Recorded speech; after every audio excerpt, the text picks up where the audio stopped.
moment of silence.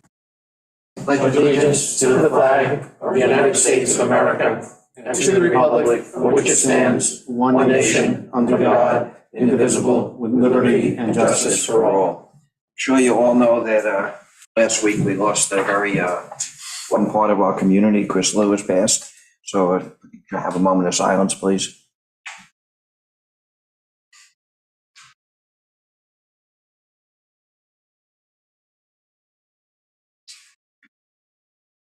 Thank you. Jim, do you want to say something? Yeah.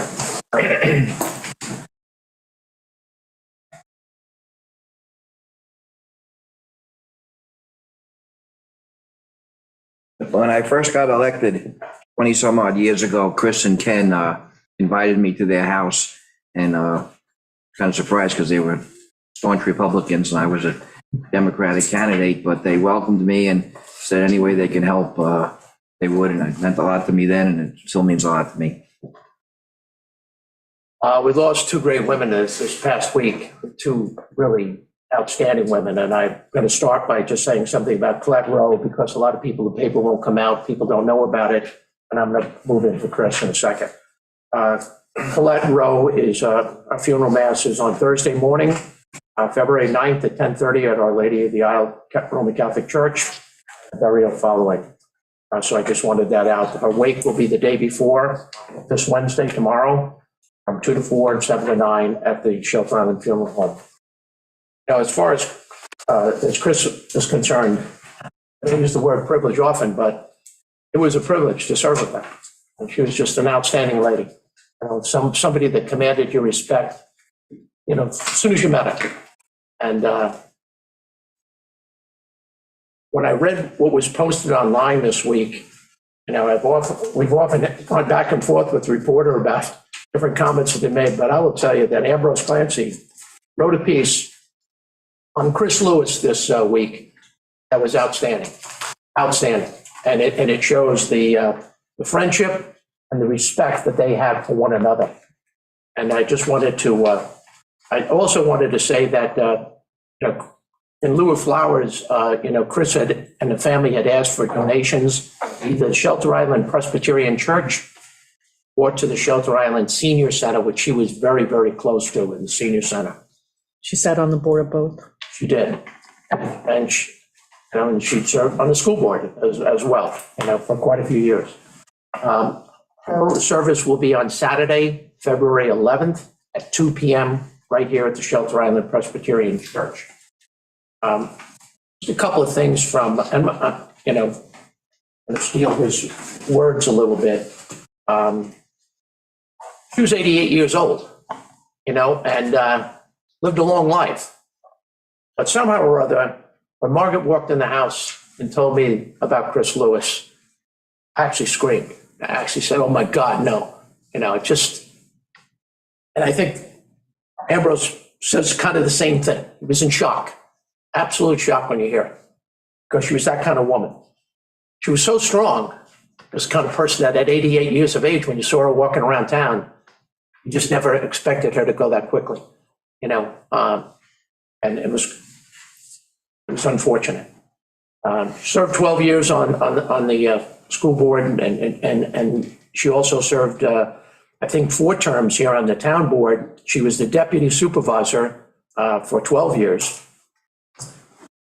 She was very close to the Senior Center Foundation, and she became its president.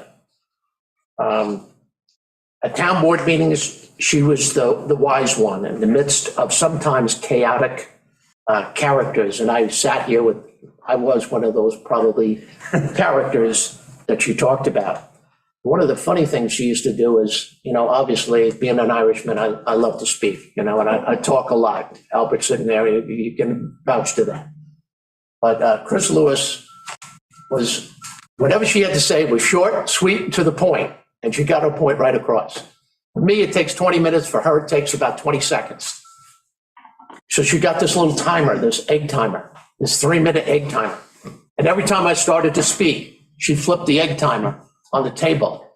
And when the 3 minutes was up, she'd give me the, that's it, Colligan, it's it. You know, you're over. So, you know, that was just her way. And it was, you know, you have to get a chuckle, but you got the message across. And since then, it's worn off, by the way. But, you know, we need to bring the egg timer probably back. But to know her was to love her. And, you know, one of the things she says here that, you know, that Ambrose says is, but laws are for people who absolutely refuse to do the right thing. And that was, now she wasn't a big wanting to pass a lot of laws. During the midst of, you know, we were talking about, you know, that ugly topic of short-term rentals, she actually isolated in on that and said, you know, hey, for the most part, we wouldn't need these laws. The only reason we need laws is for people that just totally disregard doing the right thing. And she was about doing the right thing. In a calm voice, and she just commanded that kind of respect from all of us. I can remember her getting into it with Paul Shepard a little bit, because Chris sat there and Paul sat right over here. Amber was sitting over to my left, and it was either Tim Doherty, that was at the time was the supervisor, and they would kind of go at it a little bit. I will tell you something. She just was the kind of woman that she held her ground, you know, and she came out. Usually, what she had to say was right on target, and I admired her for that. And she'll be remembered forever here on the island as somebody who was a giver. And she loved this place, this great family. I went over to the house last night, saw her son, daughter-in-law, and which they shared a house together. And it's just, you know, when they read Ambrose's piece online, they both said, boy, did he nail it. And he did nail it. So if anybody gets the paper on Thursday, you got to read that column. It's a beautiful, beautiful tribute to a beautiful lady. God rest her soul. And, you know, that's all I have to say. Thank you. Thanks, Jim. Thank you. Okay, first thing on the agenda is Chapter 108 Shellfish Ordinance. This probably started when Tommy Field came to us about 2 years ago saying we'd like to address the commercial license part. So we incorporated that, but we got a little bit more involved. So Stephen, you want to walk us through it, or? Sure. You know, and myself and Bo, will go through this, but the primary purpose, you know, of this amendment is to protect the Shelter Island Bayman. First and foremost, that's it, protect the Bayman. And by virtue of protecting the Bayman, you protect the bays. And just a funny story, as I was writing this, my 7-year-old daughter was asking me what I was doing, and I was saying, yeah, I'm writing this law, you know, just to make sure that only Shelter Island Bayman could take Shelter Island shellfish. So no, that makes sense. So that'll stop people from fighting. I said, yes, very right about that. So anyway, so what we did here is we set up a procedure to determine who can take shellfish. And this is both recreational and commercial. So basically a permit will be required recreationally or commercially. Generally speaking, you have to be a resident or a taxpayer to qualify to get a permit. You have to be 12 or over, and you have to have a permit. Now, you can have one of your children or a guest accompany you, but they have to be with the permit to you at all times. So again, we created 2 types of permits: a recreational, which is for your own consumption. You can't sell it, you can't give it to other people, it's only for your own consumption. And then you have the commercial permit, which is you can farm it for the consumption of others. The permit's going to be valid from April 1st to March 31st. The fee will be set by resolution, and you can only have 1 type of permit per person. The seniors, the fee will be waived, and then now I'll get into the application process. So in general, you have to, name, residence, and you got to be a little more specific for these because you want the age, the sex, the height, the color of eyes to help with enforcement. For recreational permit applications, you would have to give an address if you're a seasonal homeowner of the address outside of town. Because for recreational, you don't have to be a full-time domiciliary.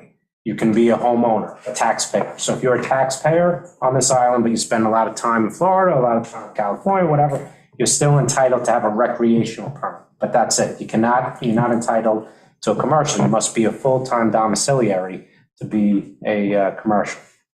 So for recreational, you have to provide one of the following: a driver's license with a local address or a tax bill, voter registration card, or year-round lease. And if you can't provide any of those, we have a stopgap, which is where we've created what's called the Shellfish Permit Review Board. And you'd be able to make your case if you can't supply, if you're living off the grid, something like that. You can go to the Shellfish Permit Review Board. And we even, because we're a small town, haul somebody in there that's known by the Shellfish Review Board and say, he can tell you I'm a resident. So, that's something that we can do. On the flip side, for commercial, you have to provide all of these: driver's license, vehicle registration with a local address or a non-driver's card with a local address, a real property tax stub or year-round lease, voter registration card or affidavit that you're either not registered to vote or you're registered to vote outside of the jurisdiction, and a copy of your DEC permit, the New York State Shellfish Diggers Resident Permit. And if you can't provide all of these, then you can again make your case to the Shellfish Permit Review Board. These are not transferable. And as I said earlier, the permit has to be presented upon demand. And an additional requirement that we're going to ask of the Baymen is to do an annual harvest report because I think that's required already for DEC purposes. But why that's important is not only is the Shellfish Review Board going to be someone you can go to if you can't meet the qualifications, paper-wise. They're going to also provide an annual update to the town board on the health of the bay. I think that's very important because they're the eyes and ears and they have a vested interest in the health of the bays, and who better, along with the Bay Constable, Harbor Master, to come in and provide that. So that's the permit process. There was a couple things added to the regulations, but Bo, if you want to chime in on those. Yeah, no, come on, I just got a couple of points. So, Bo, before you start, Tommy, Kenny, this report, is that something you guys have to do annually for the DEC or? Take report. We don't do it for shellfish. If you have a shipper's shellfish, you're required to report to them. But if you just have the regular digger's permit, no, that's not required in the report. That's actually what happens. That falls upon the shop that you bring your shellfish to. They have to report. They do the report. Because we don't want to add a burden to you. If you were doing it anyway, that would just have. No, we don't do an individual harvest thing for the DEC of shellfish. Just for when you're shucking them in the shop, then you have to. Then the shop has the. Right. That would only be for scallops too. Okay. Yeah. How hard would it be to check your books and say, I took 100 bushels this year? Just have it, so when we do it with the license renewal, have it. No, would you be willing to do that? Questionnaire, maybe if you created a questionnaire, you could just kind of fill it out. Yeah. Just a question on the license renewal application. How many did you pull last year? Just so that we can kind of tell how that's no problem. how we're doing. No, I understand, I agree with you, it's a good idea, yeah. Okay. Maybe just a simple questionnaire. Yeah, right on the application, and maybe, and if you want to be the eyes and ears, which you are, a comment section. So, if you notice a major change in a particular body of water, you can write that in. So if we go to, restock that area, I mean, we might know that there's a critical shortage. It's changed dramatically inside Cockles Harbor and inside another. There's a form that the DEC uses from a shipper's permit that we can actually probably modify or take some info from. List of species, location, list the harvest days over the course of a month, but, just have something when we renew the license. Check this box. Yeah. A task of the review board probably could also be blending local landings with. Oh, yeah, we can go that way too. Just real quick on that, the Shellfish Permit Review Board is just the town attorney, the harbor master, and one resident shellfisherman, commercial shellfisher. So it's not like an, Yeah. you know. Official date, yeah. Okay. Oh, you So- overall additions or subtractions? Yeah, no, just a couple of points on that. So the review board is actually something that really sort of existed already. It was, you would just make your case to the town clerk. And if the town clerk says, yeah, you're good, then you're good. So this is really just sort of a institutionalization of that process and having sort of a, hopefully set of parameters that you would follow to make that decision and not have it reliant on one individual having to know every single person all of the time. So it's just a cleaning up of something that already exists. And it's also, you know, who better than them to know who's a What's actually local bayman. Right. We probably would just call them anyway, or the town clerk would. One thing that you didn't mention yet, Stephen, as well, is this also addresses an inconsistency or a conflict between existing town code and state law with regard to harvesting and or accidental bycatch of punks and whelks. We have a law right now that requires you to keep them. You can't throw them back if you wind up catching them. But the state requires you to have a license if you keep for any purpose more than a certain number.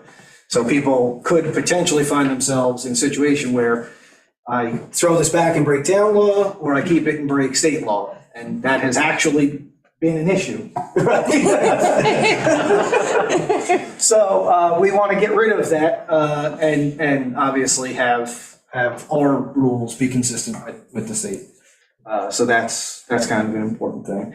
Like Steve said, this was all sort of predicated on an interest on the part of the Baymen to protect, you know, our resources here and also bring us in line with pretty much every other jurisdiction, at least in Suffolk County, has residency requirement for the commercial harvesting of marine resources. So nothing really out of the ordinary there, I don't believe.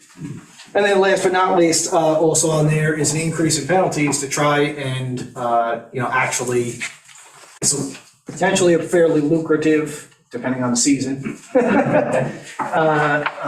operation. And so we wanted the penalty to be more in line with something that somebody might want to actually avoid. Yeah, so we went from 250 to 1,500. If I may, is that penalty also going to apply to recreational people as well? Because there's an obvious problem with. Oh, yeah, no, without a doubt, it's across the board. Right. It's up to that amount for anybody. And, you know, at the town board, I kept it as a violation, just up to 15 days, but you can go over and make it a misdemeanor if you so choose. But it's up to the town board. Are the recreational licenses still gonna be $10? That's a town board issue. And like there's, like the cash limit for the commercial guys, that's higher than recreational, right? Yes. Yeah. Okay, good. Yes. Yeah, so that's also, some of that's addressed in here. So the state DEC sets certain commercial limits. And then the town, specifically, I think it's oysters and scallops, we have regulations on them that differ from the state regulations. Presumably, those were implemented because local knowledge had better information on limiting that from, like, for instance, the DEC doesn't limit the number of oysters that a commercial harvester can take, but we do, just as an example. What would be your opinion, guys, out of raising the rate, keeping it at $10 or going to 20 or more dollars for a recreational license? Does that increase the likelihood that people will say, well, now that I'm spending $30 I'm going to go out more? You know, is that helpful or is it not helpful? What's your opinion on the raising of those fees. I mean, it's minimal now, it covers I don't nothing. think that it really, It doesn't, difference. doesn't make a difference? the only question I would have is that, the amount of seafood that permit allows a recreational person to harvest. Right, Is phenomenal, believe it or not, when Right. it comes down to over the course of a year. I think that issuing that one for free to anybody really isn't the way to go. I Right. think that should be, and if it's kept at a nominal $10 fee, I mean, you can't go get a dozen clams at a fish market for. Or 25. right, So it's really that, I don't think that. okay, it doesn't have an impact, okay. I just wouldn't want to say anything that would encourage people to not obtain the permit. Right. Right, Like, we like have it, like, Right. I can tell you, there's a lot of Okay. people that we check and they have the permit, right? Yeah. Like, they actually physically have it. right, So right, that's a good thing, like, Yeah. it's already a compliant thing. I wouldn't look to try right, to, okay. Yep. Well, and I think for $10, people are like, well, I'll just have it in case I decide to go at some point this summer. right. And a lot of people get the license and never Never use use it it, that season. Now, that's a But- good point. If it's more, they're just But if not it's gonna more, obtain then they just won't, Yeah. and they'll, the issue in a year, just, do we have an idea? I know, I'm putting you on the spot. You'll have to know later. I did a count like a few months ago, but Just because it's quite a bit. yeah. people go clam and they go clam, and Yeah. I think they should just leave it at a minimum amount. Okay, all right, Just on that note, Being, Yeah. living on shelter line. yeah, Sure. I'm not comfortable with senior citizens for, like, say, half price. That's up to the, yeah. What That's my opinion. on that? EDC gives a discount for 65 and older. They give a discount, they don't give it away. They don't give. Well, it's only $10 a year. So then it That's would, right. So you're gonna get a discount. Works both, yeah, but we're spending 12,000 a year in seed clams, that it comes out of the taxpayers, so. On that note, that you bring that up, is it possible to separate the commercial fee and, I don't know, designate that towards seed? I know that the other stuff comes out of the general fund. I'm just wondering if there isn't a way to make it more complicated. No,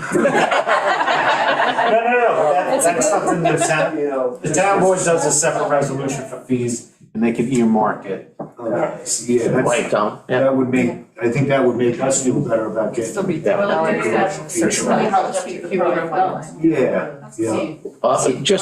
Just having worked with the Comcast Ferry Partnership for the last couple of years real close, because I'm an integral part of that now, the amount of resource money that's being put into Cornell Cooperative Extension plus the PEP is phenomenal. I mean, it doubled, tripled the amount of money.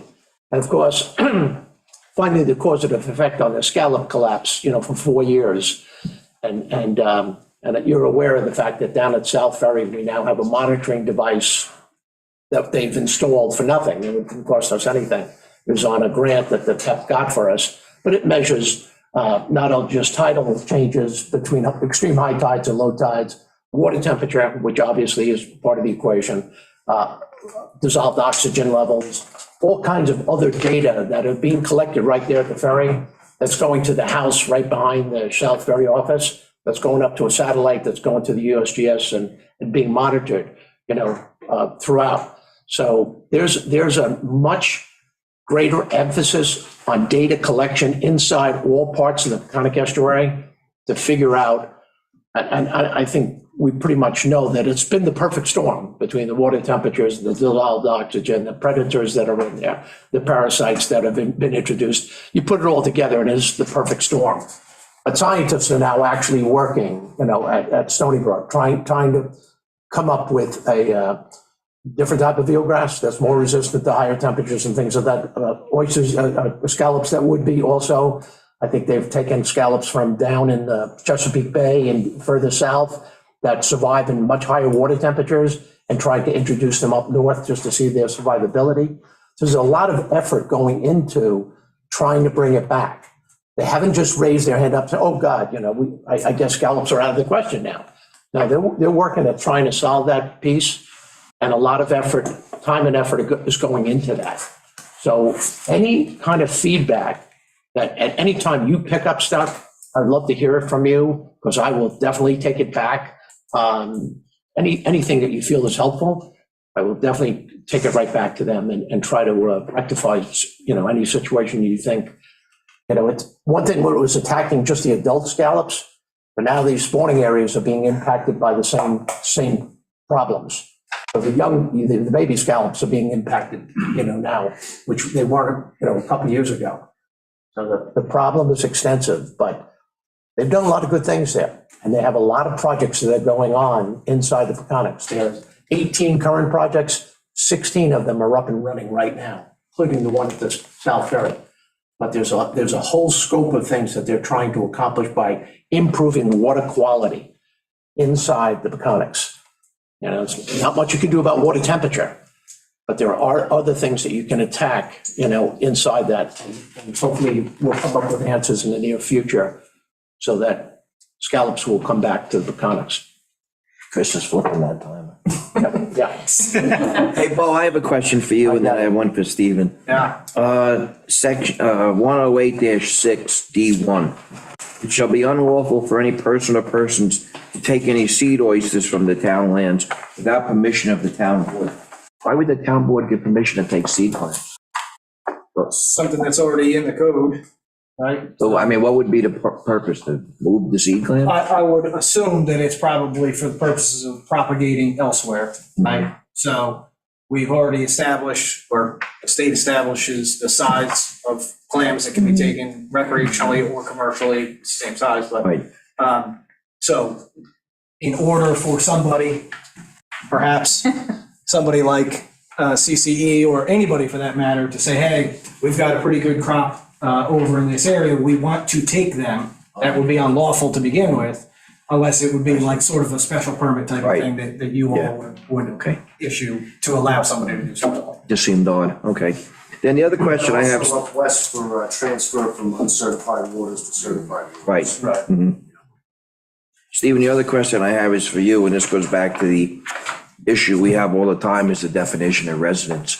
The way I read this is, you have to live here a year before you can get a clamming license. Yep. So you gotta be a bona fide resident. You can't just sign a lease for. Commercial. For commercial. No. Oh, it's for both? Yeah. So if I move here in February or March, I have to wait, I have to Wait a wait. year and then you go. It just seems a little, Or it should provide a lease for We're not overflowing with shellfish, so. Yeah. I'm not pushing, I'm not They go pushing, wait a the- year. I'm not pushing the renters, the summer renters. No, I get it, but it's just, I think that's the better way to ensure that it's a bona fide resident. And I believe some of the domiciliary language is associated with the resident commercial digger's permit from the DEC, right? Like that's in line with that. Yes, So specifically, you put in here that there's a requirement that you have a resident digger's permit. For those who don't know, you can get a commercial digger's permit as a non-resident of New York State. So you could still get the commercial license, but that would not work for these Right. purposes. Yeah, and That's that's for state waters only, non-resident commercial. Yeah, the definition of domicile, which resident kick should have domicile, was taken directly from New York State's income tax parameters. So that's the tightest, you're gonna get. Well, I think that before the word domicile wasn't even in our code, it wasn't defined. Yeah, now it The DEC has it strictly defined. Yep. okay, so before I ask for comments, I just wanted Oh, to follow There's up no on that. comments. I wanted to follow Work up on, how do we enforce the 1 year? Because if your driver's license, I mean, if you just got it. No, I'm if just you, trying to think of how you prove that I've lived here for a year. well, no. So someone who buys a home, they're automatic because they're a taxpayer. For It's the only for the recreation. people who are leasing. If you show a lease They for show a year. lease. So if I move here, I can go get one because I have a year-round lease, so I have to wait 1 You year. have to wait a year as a tenant. Someone who buys it, you're automatically a taxpayer.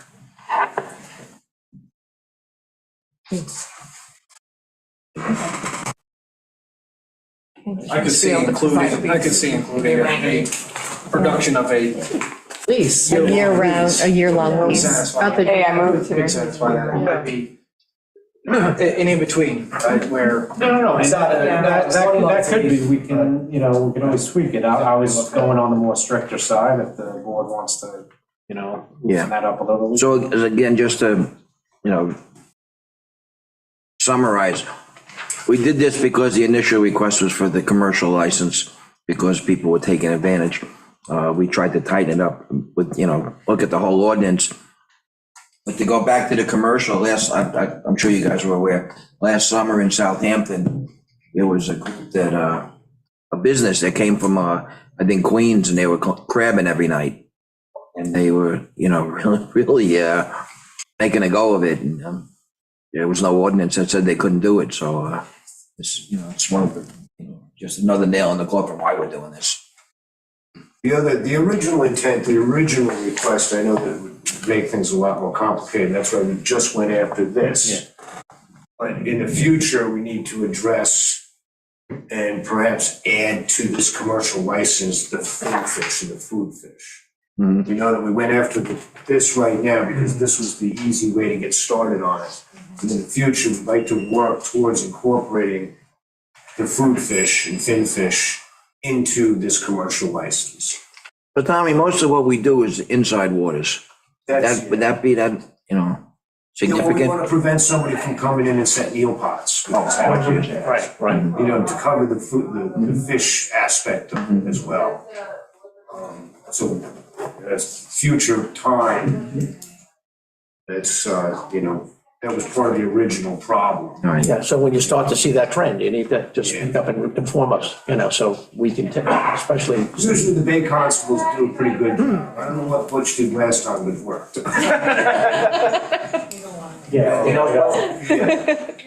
Anything else? No, that's all I have. You guys might want to stick around. Unless you have any questions for me specifically. Yeah, actually, there was one more thing. I brought this up before, and I'm not sure how to correct it. In this, whelk are classified as a shellfish. They're in fact a gastropod, a carnivorous gastropod. And the reason I see a problem with this is because when it comes to shellfish closure areas, these aren't shellfish. Not filter feeders. So that's where I would see high aspect of a problem with them being considered as a shellfish. So you're Not saying sure. if it's closed, if an area is closed, Technically, in town waters now, we wouldn't be able to harvest the conch and the whelk that were in that area. because Same we Gearing call- Harbor. Right. Normally, we can Yeah. take conchs or whelks there, no matter what. Right. So they should have a different category Okay. somehow. Yeah, I don't know how to Yeah. do that because it is after all shellfish code, but at the Well, same in the time. definition, I'm sure, don't you have a definition in the beginning of the ordinance that Yeah. defines what shellfish is? Just say Well, that's shellfish meaning oysters, clams, and stuff, Well, like bivalves. Right, but then it wouldn't cover somebody coming into commercial harbor. Yes, wouldn't need a Oh, permit. right, Yeah. okay, so So yeah. that's why that's in Yeah, there. right. Maybe yeah. there's maybe you list an exception under the whelk conch species. Or say including or something, or. Additionally regulated. Yeah, you could say something like, Whelks and conchs are Well, not subject to the exactly. shellfish closures. right, Right? yeah, that's easy. Yeah, that would be. Yeah. Yeah. Jay, you learn Funny you bring that up. Learn something from me. I had to look up this morning. Learnability in the old Difference between hat. conch and whelk. Yeah. All right, we'll add that. Okay, you guys might want to stay, doing wetlands next, and after that, we're gonna do a presentation. Thanks, Bill. Yeah, you're good. Yeah, we just.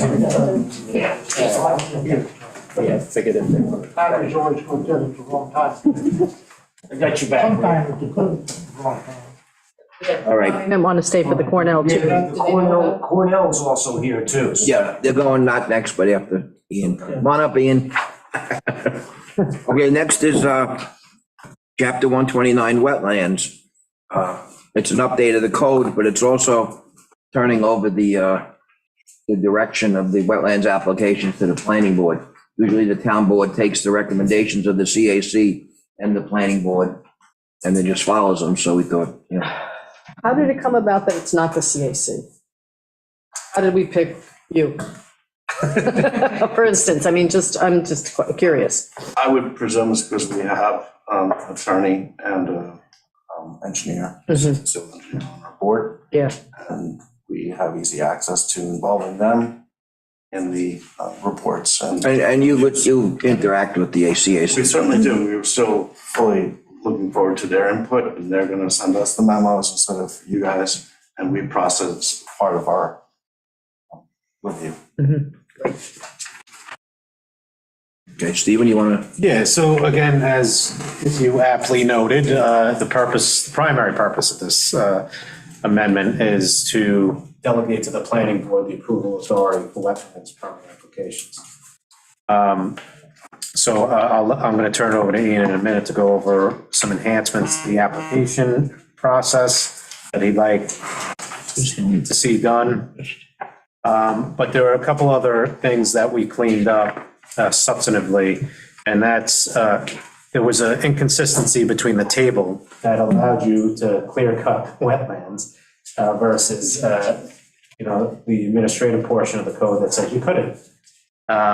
So we cleaned that up and just said in the table that clearing is not allowed except for any authorized clearing pursuant to 129(3)B, which lists certain things you can't, like, for instance, removal of dead diseased trees, removal of obnoxious plant growth. I'm not sure what obnoxious means. I guess they're pretty rude.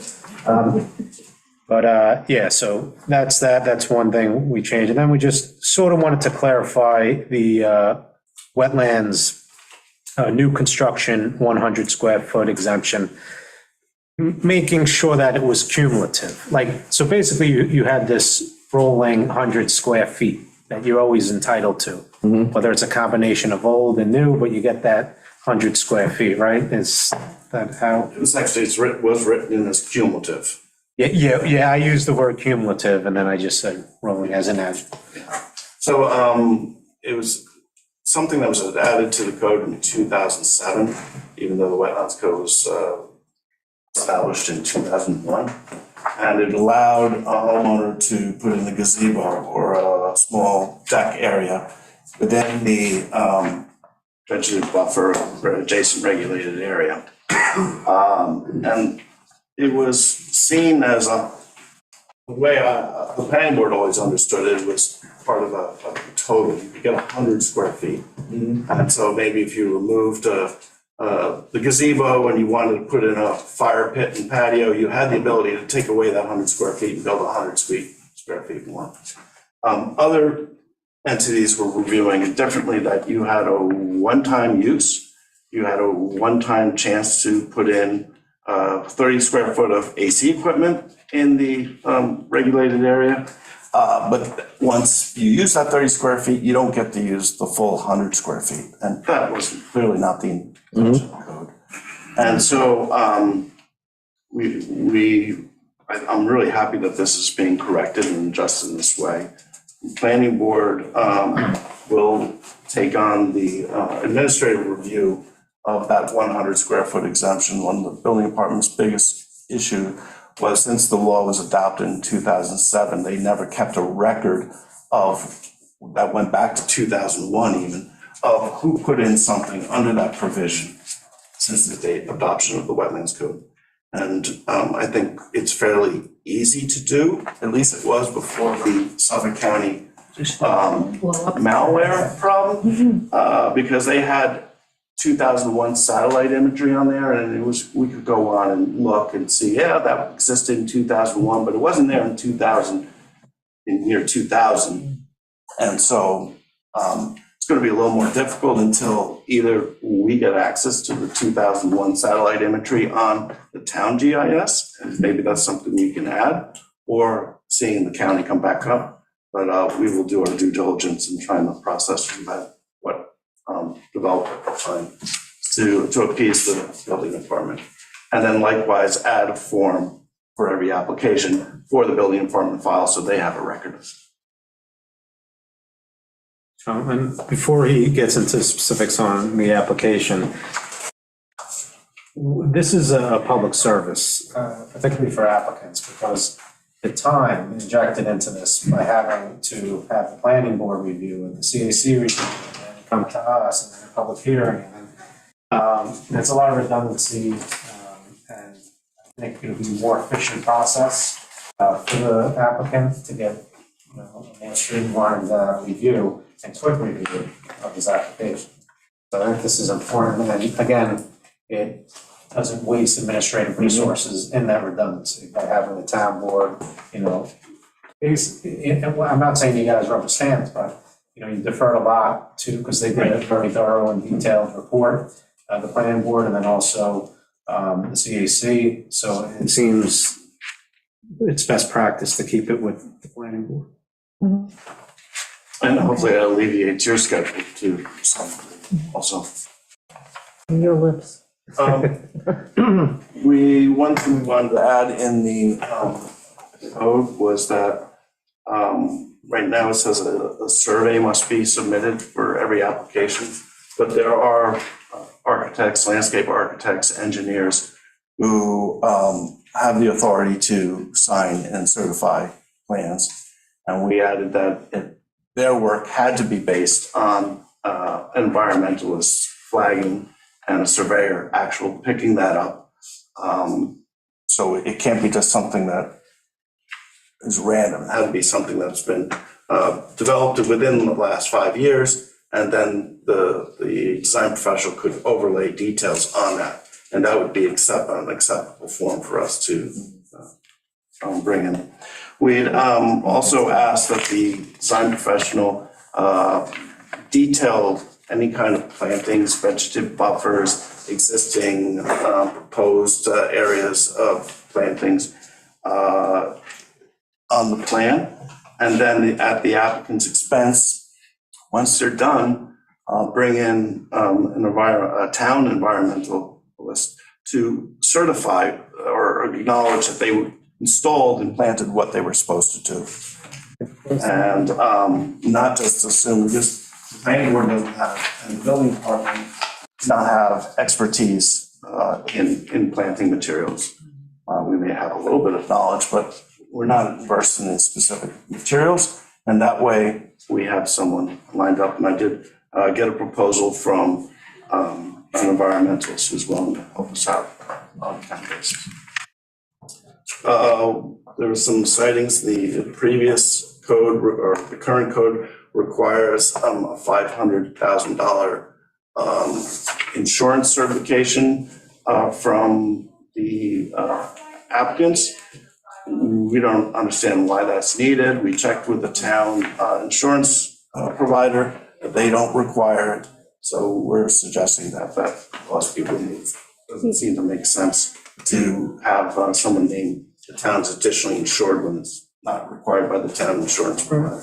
Ian, back to your previous point about the plantings, is there a time frame in the law?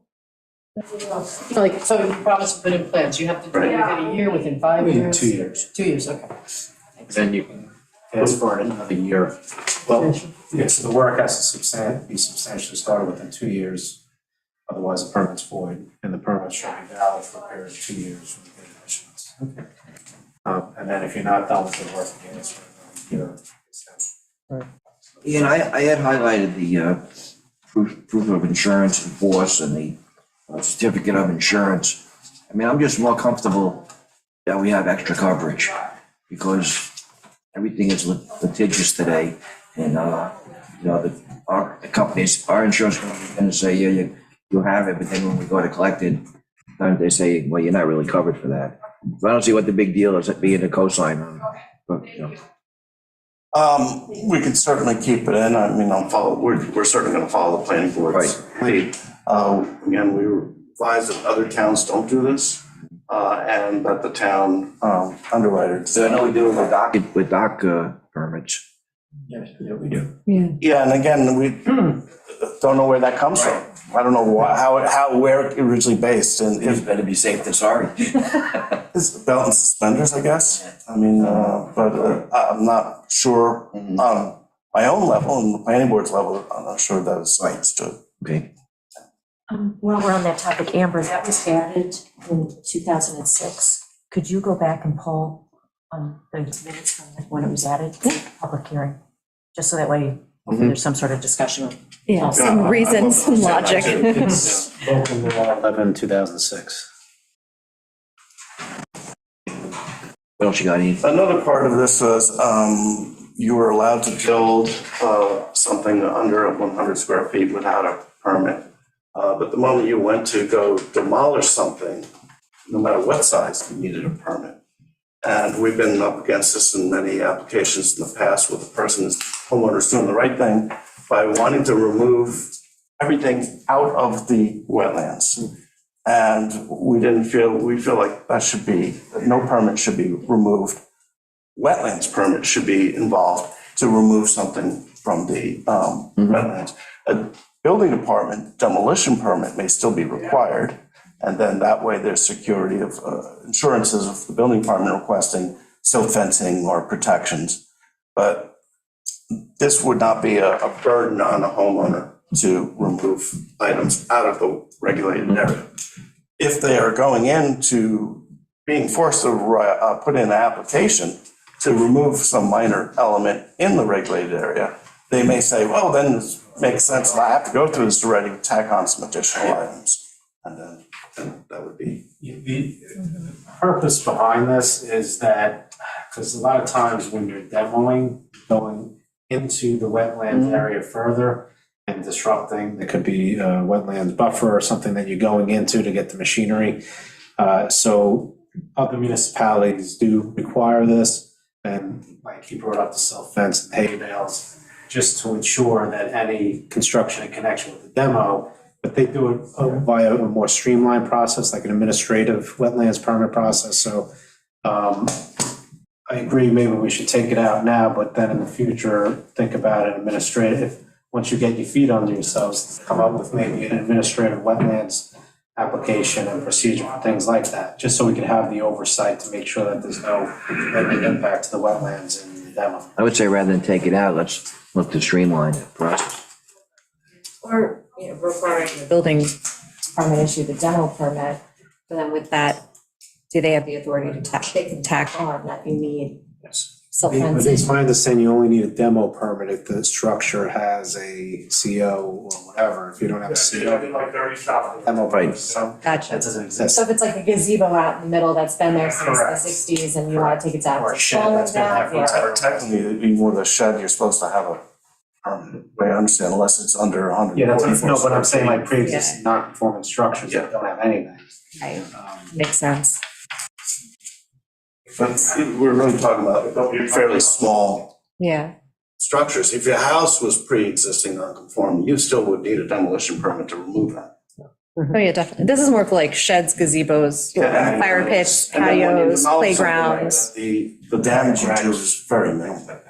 I mean, there's some small structures. Again, I'm trying to make it easier on the homeowner, and if they, again, have to file something, they may go ask for more than simply. Well, no, but that's what I'm saying, like in Southfield, I'm going through right now where I have to issue, fill out an administrative wetlands permit, which is like a 3-page application.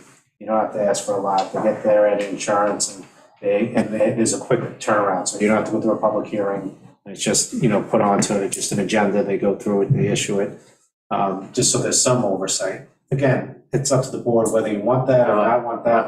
I would be in favor of that. I think, if you can streamline something and make it easier, slightly easier, but we still have some safeguards in there. I think the safeguards have to remain, because you go in with large equipment sometimes to remove a very small structure, and they do damage to wetlands areas. It's not only that. Or other things Very fall small down. structures. It could also be a house.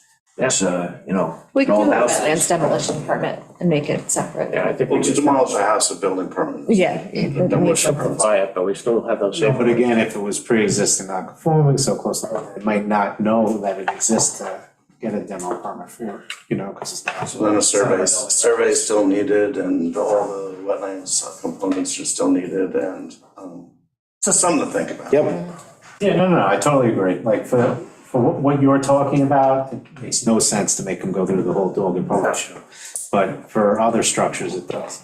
It's a case-by-case determination. Some wetlands are like right up to the boundary or right up to that structure. If they want to demo it, they necessarily have to disturb the wetlands. Why don't you get us a copy of Southold's streamlined process?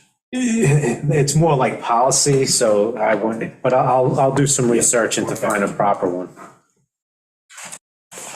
Okay. I think that's the long and short of it. So you can just walk us real quick through it. What would the process be? The application The go applicant would submit forms, a PDF, to the town clerk? one original, no, to Right directly to county the, clerk. Oh. The planning board clerk, sorry. right. And then we would distribute them, one to each board member. CAC seems to want 7 paper copies. And one for our file and one for our for our attorney and our engineer. And then we would have to deem whether the application is complete or not, similar to what you do, but we would do it in-house. And either ask for information or say it's complete. And then the CAC has 45 days to put their report together. Once we get that in, we would hold a public hearing. It would be us holding it in a very similar fashion that you do. And then ultimately, if we decide to approve it, our attorney would write the resolution and basically take over what you guys have been doing. Just for public knowledge, how often does the planning board meet? Currently meet once a month. If need be, we can certainly meet more often, signing up for a special meeting. But right now, our workload seems to be manageable in that once a month period. It sounds like the new process, 3 to 4 months. What does it take now? Does anybody know? Takes about 3 months for you guys, Yeah. 3 to 4 months. On top of your, No total. Well, they can add a second meeting in a month, so they can meet, at the beginning of the month and the end of the month to have public hearings and such if need just be. hoping that this will shorten the time for the home. Ideally, it should be a short timeframe, because you're Right. bypassing Yeah, our. us. Yeah, And us waiting for. well, because we're always waiting for CAC, we're waiting for planning board to do their thing before we can do our thing, so then that extends it. Now they're cutting it short because they don't have to come to us, so. I think if the CAC gets us the report in sooner than 45 days, which hopefully they can, Yeah. that we can hold the public meeting faster and move it ahead. Are you ready to accept this like yesterday? You need a little lead time.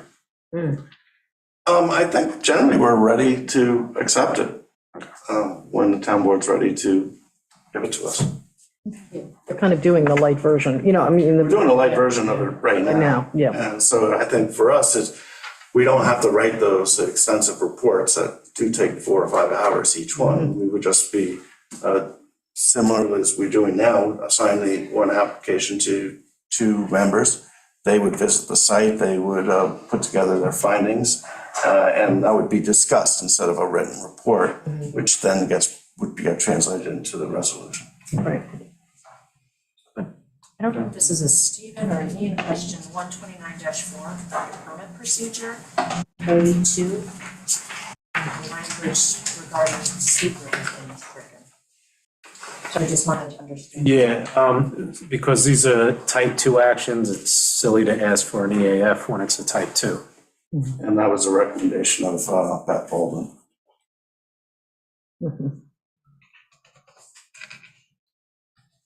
Like, to me, there's 2 schools of thought. One is if the applicants really filled it out with substance and detail, it would be helpful, but it's like a checklist and most of the time they don't.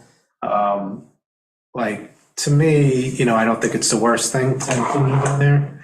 Other municipalities make you do it even for type 2 applications. So it's really up to the board whether you think that's important to keep it in there or not. Okay. If we have a commercial application, how do we pull it back in? Or would that fall under site plan review? Well, because what would happen is if it's a different application that's not type 2, they would make a different determination on it, and then it would require it at that time to do a long form EAF. If they're saying, when they review the application, they can say that it's unlisted action, therefore we would require a LEAF, or if it's a type 1, then it starts the whole secret machinery.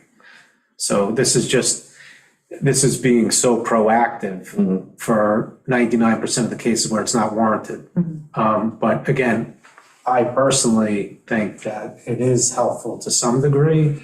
And even when I'm on the other side and I'm the applicant filling those out. It helps me think about the application a little bit more and think about different consequences.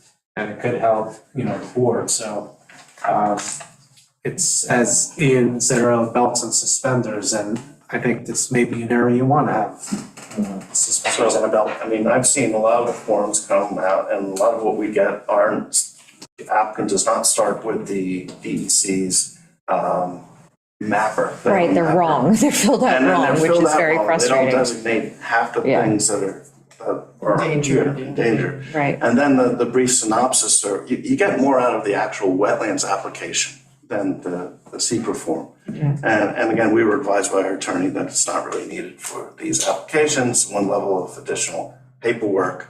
And if it does become a commercial application, we have the right to ask for additional materials, which would be the long form. And arguably, you could kick it back to them if you didn't think it was adequately completed, the EAF, if you wanted to. And again, I'm playing devil's advocate here. So, it's really, again, a town board question, whether you guys want to. Couldn't we Well, you'll have to incorporate change chapter 60, sorry. Well, couldn't we incorporate it into the application itself then?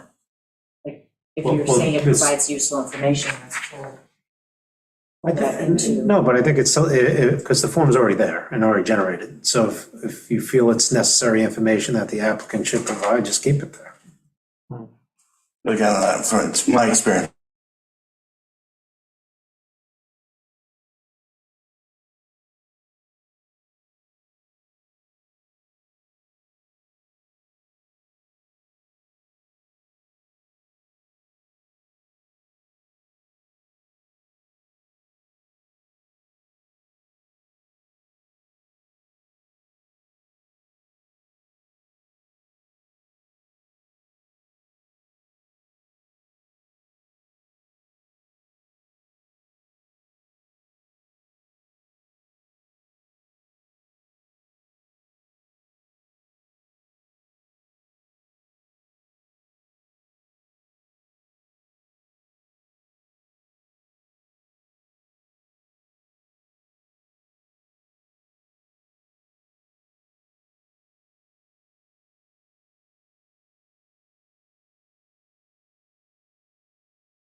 That's a good question, it's cake. We're good? Okay. Officially All right, sorry for the 29 years old. interruption. We had some technical difficulties. Okay, so just to wrap it up on the EAF, you don't need it, but if you want it, we can include it. That's. Okay. Good. Yeah, thank you. Thanks for what you Thank you. Thanks, Steve. Thanks, man. Okay, next on the list, we have Cornell Cooperative Extension, put in an application to the WQI funding. Kate Gross is here to give us a presentation on what exactly you're asking for and what you're gonna do with it. Yeah. So yeah, Okay, while she gets that up, we presented to the CPF Water Quality Improvement Advisory Board, November 3rd, and spoke with them again early January, and then again just this past Thursday. So I just have a little overview presentation. I'll speed through the first half of it because it is recycled from when I first actually presented to you guys back last April about getting the remote setting, and then, so, but it's a good refresher, so. I'm Kate Rossi Smith. Do I just hit, say next slide, or, okay. So yes, I'm with Cornell Cooperative Extension, Back to the Bays Initiative, which is part of the marine program for Suffolk County, Cornell Cooperative Extension, Suffolk County. And our big thing is environmental restoration, but also with a big emphasis on engaging with the community. It's all of our work is meant to enhance and support commercial fishing and also engage on an educational aspect for the water community. So that's our shtick in general. Next slide. So affiliated with Cornell, 501c3 nonprofit. Next slide. A lot of our work is funded by federal funding, private donations, and stuff like what I'm asking for from municipal funding. So we have a number of locations. I work mostly out of the Southold site at Cedar Beach. That's where the shellfish hatcheries are, and that's where I spend most of my time. Hold on, slow down. Sorry. As far as the Back to the Bays initiative, that's even more of like a educational engagement initiative under this marine program. And it's a focus on long-term enhancement and restoration programs. All right, so now we'll do the next one. Like I said, I'm trying to speed it through because we've already gone through this. The town of Shelter Island, NCC, has been working together for over 20 years with mostly doing the town seeding programs, seeding of individual oysters as well as clams and bay scallops, which we will continue to be doing. That's like half of my job. Half of my job is with the Back to the Bays initiative, the educational and long-term stuff, and the other half is with the town seeding program. So we see, our future with Shelter Island as continuing and increasing our regular town seeding efforts, doing this spat on shell oyster deployments that I had started in our pilot year. I'll get back into that. Doing eelgrass plantings as well as some other things I'll delve into. But really it's all about, we're wanting to have it be officially part of this stewardship site network under the Back to the Bays. So it's not just looking for town funding. Once we establish this site, we're able to then leverage for more funding federally and other grant programs. Like, look, this is established. People are literally and emotionally invested in wanting to see these projects happen. Just out of curiosity on your eelgrass replantings, two questions. Number one, Are these typical eelgrasses that we've had here before being reinstituted? Yeah, so I'm the shellfish person, so I'm only on the outside of the eelgrass. I'm not the eelgrass expert, but we have a whole eelgrass team who either, there's a couple different methods that they use, but collect seeds that are naturally occurring. Okay. And, this goes for shellfish too. If an organism is producing, then it's healthy and it's doing well. That's a general. My second question is on these efforts that you've made to restore eelgrass in certain areas, to what degree have you had success? So, and I didn't share with you guys all the other resources that I'd shared with the Water Quality Improvement Advisory Board. Maybe James could speak to it, but we had, there's one site, the closest site to Shelter Island. It's actually in Sag Harbor waters. They've been restoring the eelgrass meadow there, and just like every year, just doing small plantings, and then monitoring. And it is considered one of the best success stories yet. I included videos, monitoring videos and photos showing how the way they demarcate new planting areas is they use like kind of hammer and PVC piping. And you can see when they first do the planting, it's just like, nice little neat rows of the eelgrass, and then you see the pipes hammered in. And then when they go back and check, it's like some areas of this meadow, you can't even see the pipe anymore. It's like completely covered. Are the eastern Peconics much more successful than the western, I would think? Typically, because water temperature? Yeah. Mm-hmm. Okay, I figured as much. So next slide. So like I said, last summer was our pilot project, and that was funded through a grant that CCE, Back to the Bays initiative, received as a private grant, and the grant was to expand the Back to the Bays to network to a new site, and obviously I advocated for Shelter Island to be that site. So that's when we had my remote setting tank. You can see that upper picture. I'm there with Mr. Feinert's math class, actually. He was able to have the kids count and measure all of the spat and shell from the second round, and that was the basis of his entire statistics work that he needed to do with the class. So they had like actual hands-on understanding of why they're talking about statistics and what it means. So that was really great. And so we did those 2 rounds of spat on shell oysters that were then put out onto the little reef area that I'd started. After talking to some of the baymen, I went off the first causeway, kind of between Harbor Head Road and the access at the pillars.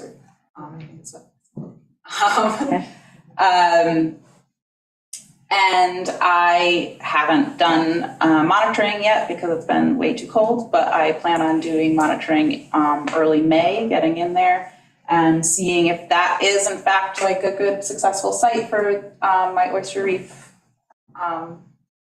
restoration, and then we'll take it from there. But like I said, I'll talk more about that. Next slide. So this is just a map of some of the stuff I did last year. So the shell recycling program has been a huge success in partnership with Sylvester Manor. They let me use an area of their back field. We had approximately 8 restaurants participate in that, and the Chiqua is still going strong with their Thursday Bucket Chefs. I'm still collecting shells from them, which is great because all of that goes for our spat on shell oyster setting the following year. So the little pink fishy is kind of roughly where the oyster reef thing was started. Had a little impromptu scallop spawner sanctuary that was just, if you recall, had 70,000 extra seed scallops that I strongly advocated to go into Shelter Island waters rather than somewhere else. And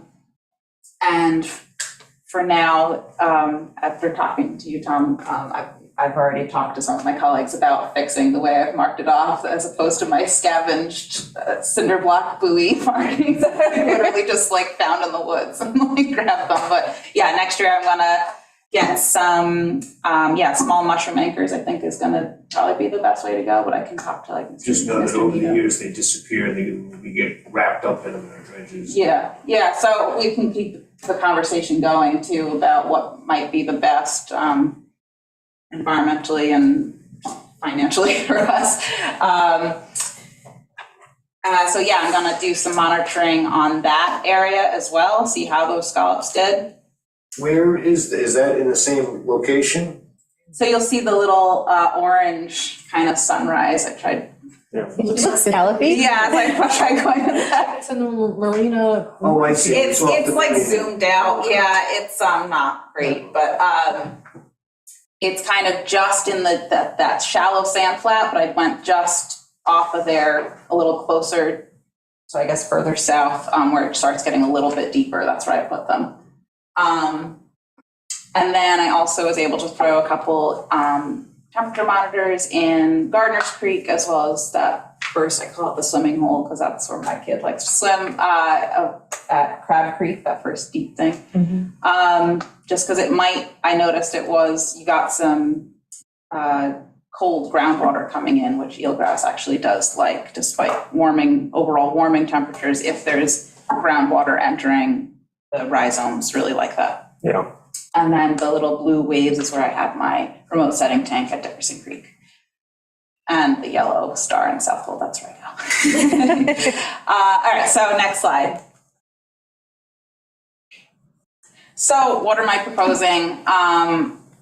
I realized in this presentation, I didn't include any of like the actual asks. So we approached the CPF Water Quality Improvement Advisory Board to fund us $200,000 for continued and expanded work. And what does that mean? What are we proposing? Continue the shell recycling program, but expand it to involve residents. I've had a lot of people come up to me this past year saying, for those recreational shellfishers, hey, I have buckets of shell, like I don't want to throw them out. I don't, if they don't want them in their driveway and they want to contribute to the program, being able to have them contribute their shells as well. Continue to build upon the Spat on Shell oyster reef. We're proposing adding 10 million oyster larvae this year to approximately 160 cubic feet of shell. So two rounds of 5 million, ideally. We'll add to our annual seeding of hard clams. For this, we're proposing an additional 250,000 hard clams, as well as seeding 100,000 bugs in a scallop spawner sanctuary. Again, small, whether it's going to be the same location, that's going to be determined based on what I find when I get myself out there.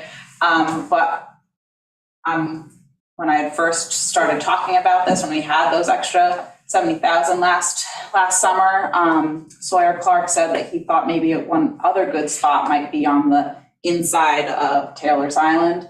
He said that they might do really well there. So I don't know, I might, again, will be like a continued conversation kind of a thing based on the monitoring and what you guys think, but we also want to do some eelgrass plantings, and that's really going to be especially in coordination with the scallop plantings. It really would make sense to do them in the same spot, considering it is such crucial habitat. The eelgrass is crucial habitat for young scallops. And then also limits the areas that are at least temporarily closed off, so it's like one area instead of two separate areas. So next slide. So I started creating a map of some of the proposed stuff, and I ended up, it was getting a little crazy. And so the shell recycling program site, that's where we cure the shells, that's not changing. Sylvester Manor is very happy with our partnership, and they've asked me to consider ways that we can help restore or just generally help the health of Gardner's Creek. That's why I put that temperature logger in there, possibly for eelgrass, maybe something else. That on Shell Oyster Reef, again, that'll be really dependent on monitoring. I hope it's a success, and again, if I need to move it, then we'll take those steps. When will you know if it's working? I'll get out there in early May. I just have to like suit up and snorkel These are around. not hypothetical. And, yeah, exactly. Side note, it is very exciting. I'm going to have a little island summer intern. Sophie Clark asked me to like allow her to be my intern, so I'll have help with that monitoring, which I'm like very excited about.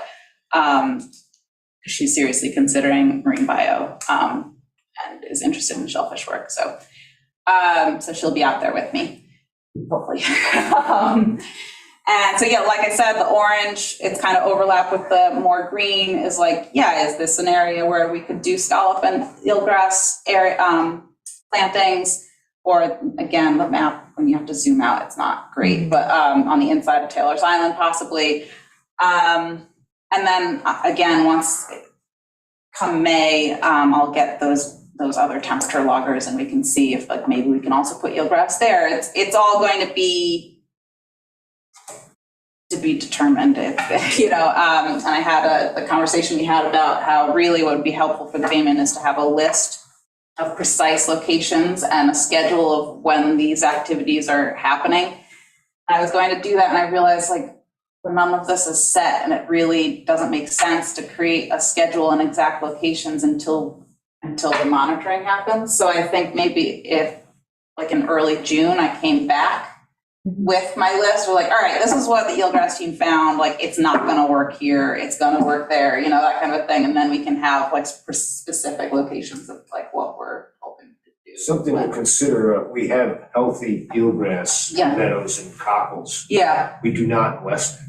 right. Maybe it might be pertinent to take some of that eelgrass and go to West Neck, but I'm not, that's just right off the top of my head. Yeah, yes, and that's on our Steve Schott, who's like our main eelgrass guy that I talked to him last year. He only had 2 extra temperature loggers for me last year. That's why I just chose the 2 spots, but that's West Neck's on his radar. He wants to like be able to get in the water himself and snorkel around and check the things out. But so he knows whether or not it's going to be this year or maybe next year, you know. Again, it's like receiving money and investment from the town. We did the same thing with Southampton. We're able to do the initial big work and then we're able to like leverage additional funding for expanding to other sites and like really doing a deeper dive, no pun intended, on. Just so the public understands, what's the significance of the eelgrass beds? They're crucial habitat for bay scallop, young bay scallops. Even fish to us. As, yes, many species, blue crab and juvenile finfish. I always harp on the bay scallops is you see evidence of like the tiny bay scallop bugs. They're able to get away from crabs, for example, Right. by like attaching themselves to the top of the eelgrass Right. blades. So then they're, you know, and they can kind of hide. But yes, evidence of shellfish and finfish have been found that they use this. Is all this work- Similar with the oyster reefs. So all this work, when you're doing replanting of eelgrass, is it all done internally by CCE, or do you use volunteers to help you? No. Or has it got to be professionally done more? Well, because they're diving. Yep. So Okay. yeah, it's the Okay. CCE staff. Yeah. Yep. Now, just Oh, because, hold on, sorry, but I'll add to that depending on the method, they involve volunteers as often as possible, like the tortilla method. okay, You're physically like weaving the eelgrass blades into the tortillas and they're planted, then they're handed off to the divers. So there's always that public engagement aspect that, you know, literally people getting sweat. Lock Cabin Creek, is there some, I heard rumors that, you know, I know when Mike Gillespie was there, that was a big program, because we went there every Tuesday and worked on all kinds of shellfish in terms of Yeah. raising shellfish in there. then the TNC seemed to pull out of that. Yeah. Is that, are they thinking about going back in there and rekindling that program? Or have- Not that I know of, I think they had a big cleanup day this past fall of cleaning up that area with all of that gear. I know that the guy who is like the main lead for TNC, Yes. doing the shellfish stuff, has changed positions, so that might be part of it. I don't know, though. Yeah, I think he- I only worked with them as this summer. I went, worked with Cindy Bell and did a few talks about oyster reefs to their campers, and like showed them the gear and stuff like that, but that's my only involvement with them. Because we literally raised, I think, around 350,000 shellfish in there annually, you know? Yeah, and the floats and cages, yeah. But then I think they were just consumed. I don't know if they were like then planted, you know, I don't think it was like for restoration. It was for, like they served them at like the parties and stuff that they had. Which is, Part of that, I think it was partly that. yeah, I don't know the status of Yeah, that. yeah.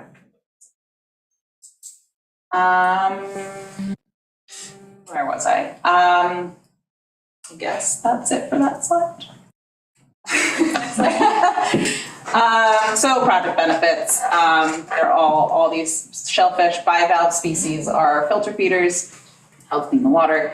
Eelgrass absorbs excess nutrients such as nitrogen. Increased shellfish seeding also enhances the natural occurrence. You know, it enhances the population in that embayment as they become old enough to spawn, therefore exponentially increasing water quality improvement. The recycled shells, returning that to the bays, even without oysters on them, it improves the setting substrate for the wild spawning oysters. And like I said, oyster reefs as well as eelgrass meadows are crucial habitat for marine species, and have even been found to help with other issues like storm surge protection as part of the Living Shoreline Network. Okay. So project timeline, we are already kind of behind. That's why we were putting some pressure on. We need to know if we're moving forward with this. Do we continue to direct our time to planning for doing this work on Shelter Island, or do our resources go to something else? Let me just, so that's sort of why we're out of sequence here. Right. You know, WQI hasn't actually voted. We could probably do that via email, polling of the committee, or call a special meeting of them. But, you know, to move it along, just if we're going to move it along. Yeah. So, yeah, we've been kind of keeping our hatchery staff in a holding position. You know, they've already started conditioning the brood stock and making plans for when they're doing the spawning for each species. So we need to do that. We have the permit is okayed with the DEC for another round of the spout on shell planting, but as far as everything else, we would need to, you know, follow the book for all the other plantings, and this is when we would be going through that process. And so, like I said, it's like that May area that we would be doing the monitoring. I'd be doing the shellfish monitoring, and then the eelgrass team would be coming out here and just double checking some of these spots that it is good for the eelgrass and what's, you know, ideal. And then perhaps in June, I could come back and talk about specific spots and get your input. It says June, July installation of clam flopsy. That's Mattatuck Creek. That's where we decided growing all the clams in one spot, like the clams that we do for the seed in Mattatuck. Is that where you're gonna put your flubsy? That's where we already, Strong's Marine has given us permission, and it's just, once the clams get pretty big, I can't lift them myself, the barrels, so it's like easier to just keep them all in one spot, and then my colleague and I can do it together.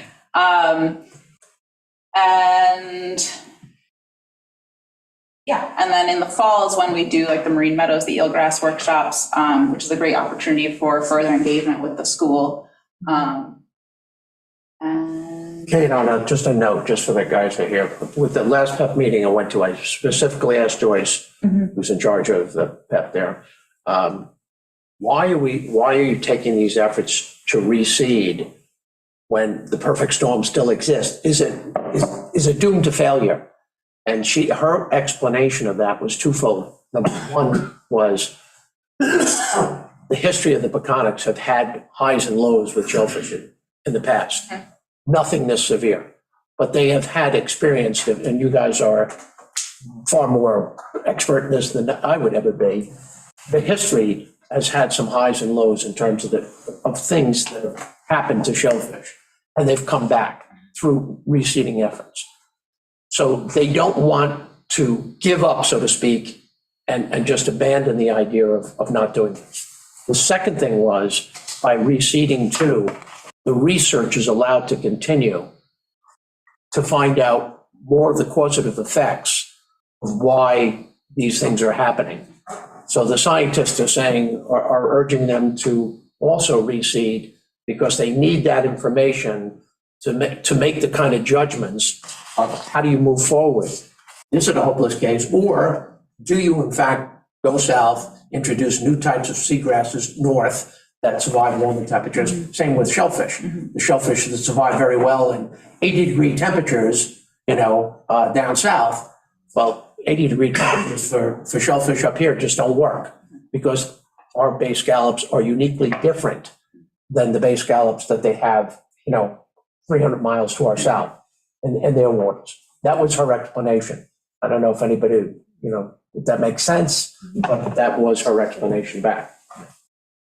Because they are also doing the same kinds of programs in terms of, this is specifically here for Shelter Island. Right. It's going to improve the water quality around Shelter Island, which is huge. Yes. A lot of people have to not lose sight of the fact that this is all about not just putting food on the thing, which is important. Yeah. And important to these guys, but it's also water quality. The more shellfish you have in there that are filtering, obviously the better quality the water is going to be. So, it's too early to throw your hands up in the air and say, I give up. It's something that you have to try to seek scientifically to get through. Yeah. Well, and it's funny, I was, this little anecdote, I was explaining this proposal to a dog walking friend who's been a lifelong resident. And he was like, saying how it's like, we really need to do all of these things for the best success instead of just like picking one restoration activity. You really see the best success when you do it all. And he's like, that makes sense. It's kind of like you have a truck and a part breaks on your truck, it still runs, but it starts putting a lot more pressure on the other pieces, and then they start breaking down faster, and then all of a sudden you don't have a truck that works. And it's like, basically, yeah, so I got the description of like the ecosystem working together is like, you have greater success in these comebacks, these restoration projects, when you do all the things, take care of all the aspects. So the scallops, the eelgrass, the oysters. Okay, just to follow up on what Jim was saying, is there any coordination with the BEP?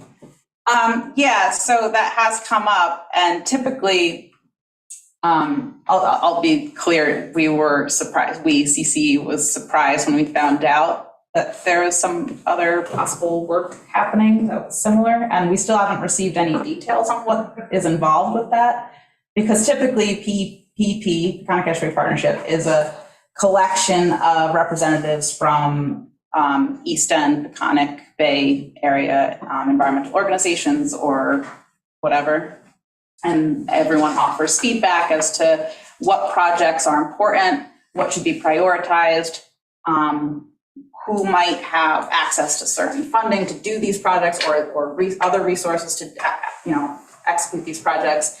And CCE has typically been the one to do a lot of them, Right. Especially eelgrass and scallops, and even the spout shell. So yeah, like I said, we haven't received any additional information. Joyce got back to us and was like, "Oh yeah, no, there's this other project." I'm like, okay, well, this is what we're proposing. This is what we started. That being said, it doesn't mean it's one or nothing, or like, that's it, because we also have a long history of working not just with PEP, but with Stony Brook. For example, with scallops, I am actually running the experiment at the South Old Hatchery, the smaller one, hatchery in which I work.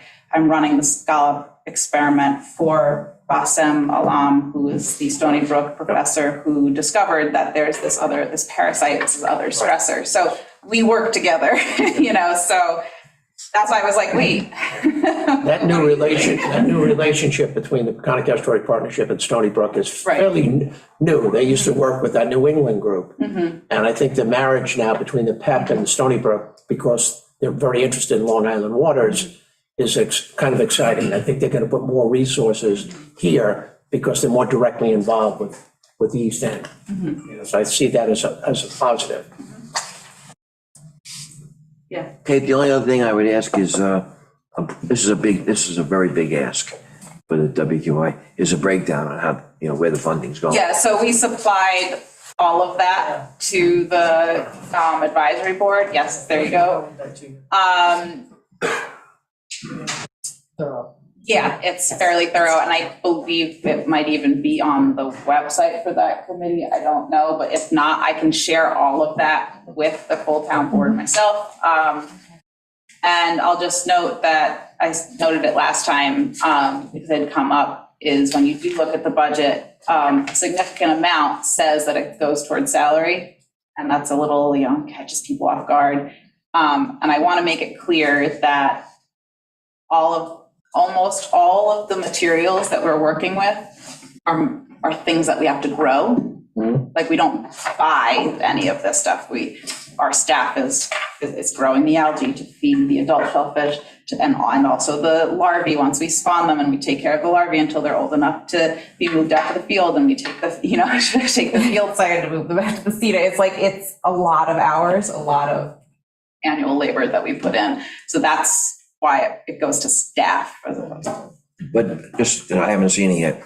The staff, it's specific to this project, the staff funding. It's the, oh, wait, what? Oh, yeah, correct. It's like the execution of each task. Yeah. Mm-hmm. And it is on the. It is, okay. Yeah, WQI's website. It's a CCE Marine Program Budget Funding. Mm-hmm. So is Kim, are you there? She said she was. See her. Yes, I'm here. Kim, Kim's are doing a you- great job. I didn't want to interrupt you on your presentation, but yes. Are you following up with PEP, or are we, or just, again, I want to close that one loop? Absolutely. So yes, I had sent a detailed email to Joyce over the weekend, again, explaining what we were planning on doing. And from my understanding, I guess the personnel at Stony Brook, who's more in charge of the technical aspects of what they were proposing, was on vacation until tomorrow.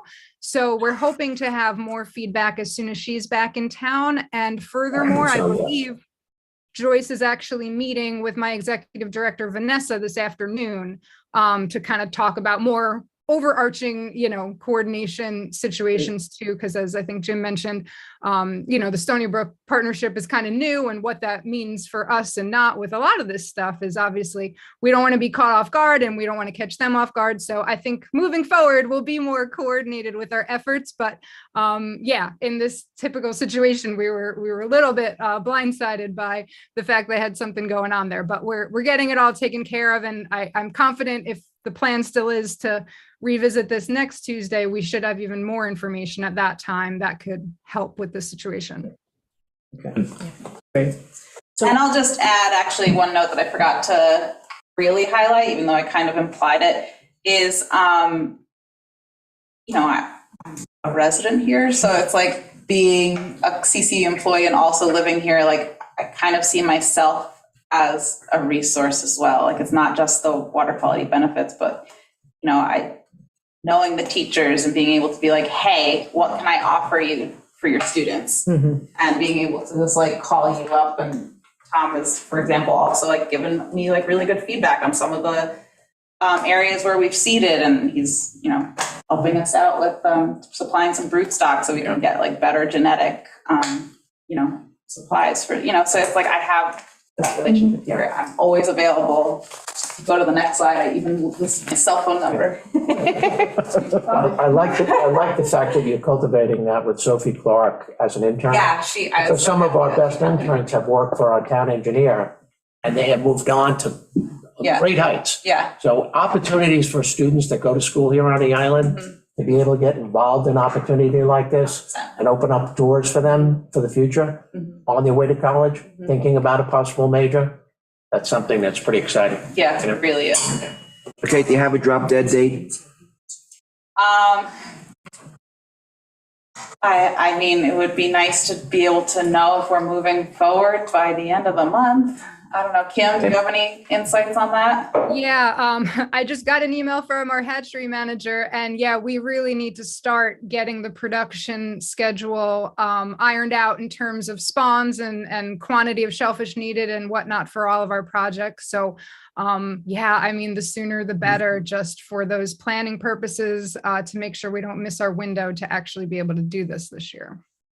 Yeah, Okay. we, Do we have I a guess hearing set for the 28th? we do not, because we haven't gotten a recommendation from WQI. So I guess, James, when do you think you would reconvene?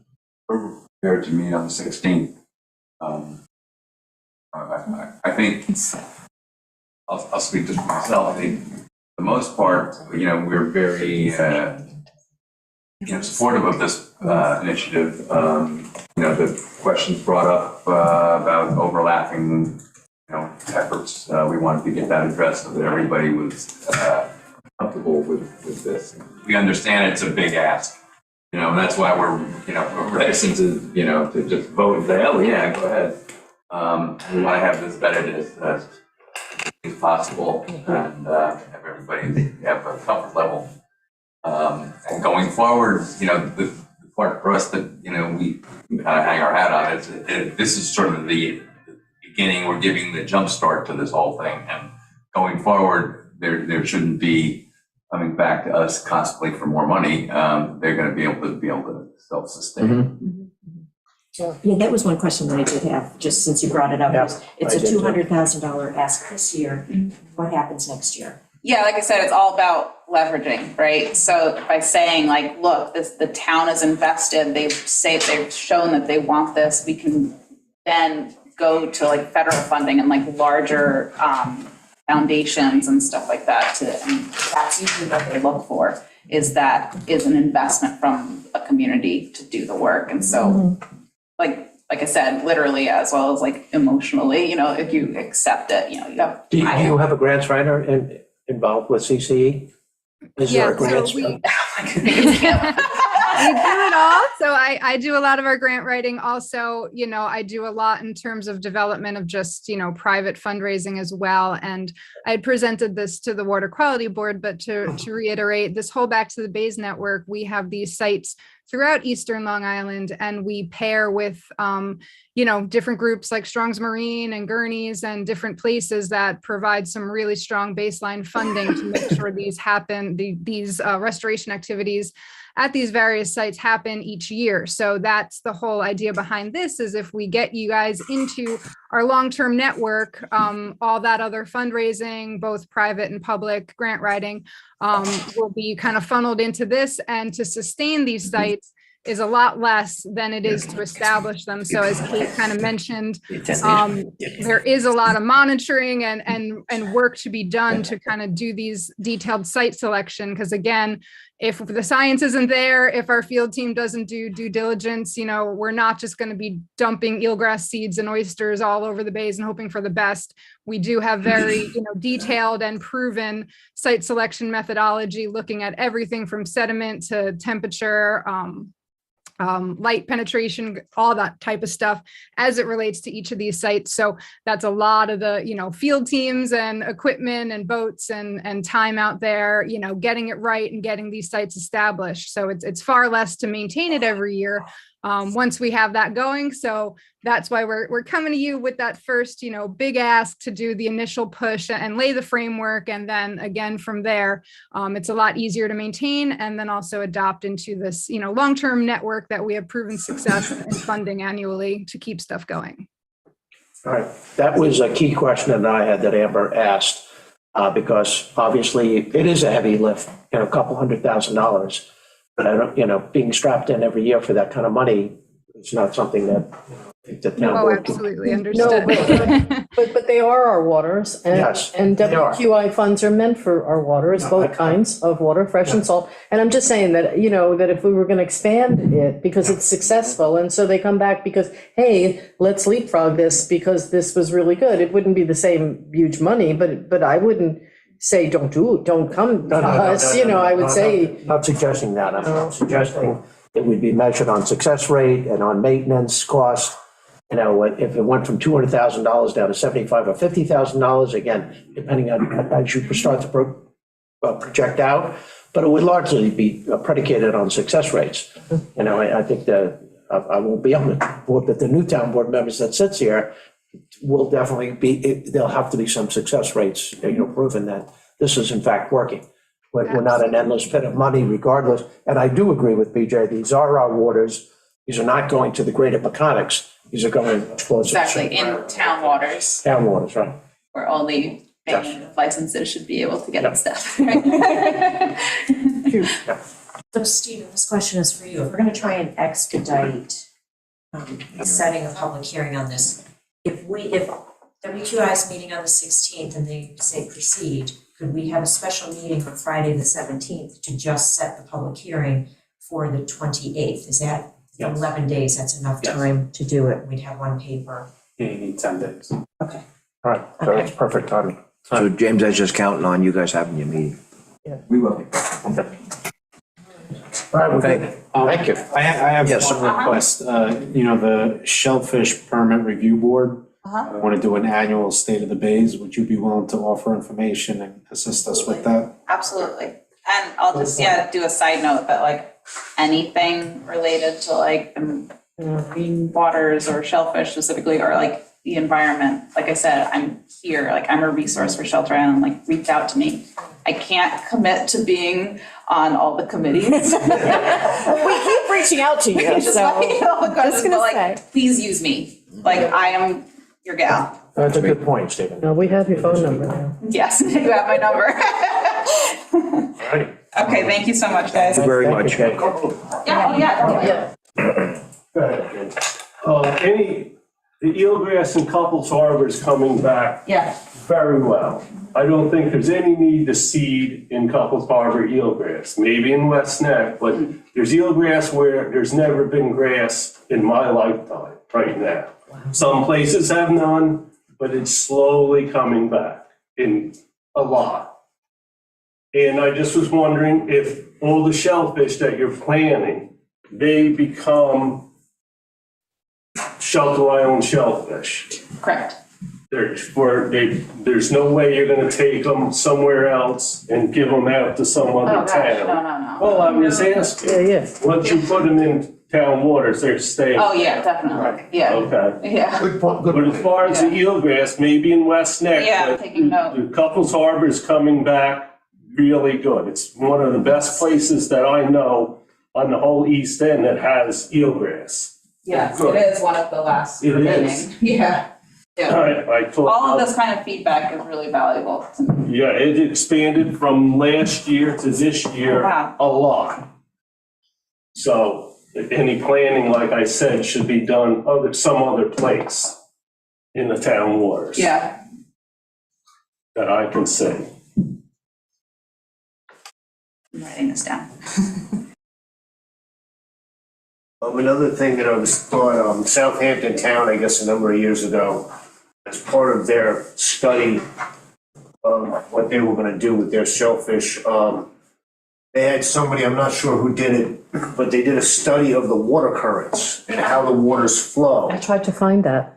And I saw it in a Suffolk Times article, but I think that if we were to somehow see about doing that, that would help in the incorporation of where we put So the that's. shellfish and the Yes, the 100%, sanctuaries. yes, 100%. And that's one of the things that, for example, Stony Brook has the ability to do is that kind of modeling. It might have been. That, something that's where it's our partnership could really benefit each other. And it's for example, where I decided to put, to put my, the oyster reef is like, I was trying to put it as far up into the harbor as possible to capture as much of that larvae as possible, because like, there's basic knowledge, like the farthest in, like it's gonna take a long time to get out, right? But to actually see the modeling, Because they were able to put the following year's Yeah. spat exactly where they wanted. Right. It was really phenomenal. Yeah, Tom, I think you hit the nail on the head. I think Stony Brook has already done that modeling. I think that's the beginning. Yeah, I think they did it, yeah.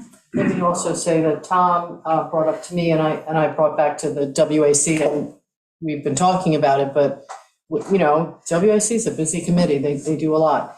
But they've already gotten started on, I forgot the metaphor you used, it was sort of like. I was gonna bring that up. Basically, what's going going on is the town is trying to get a horse and cart to market.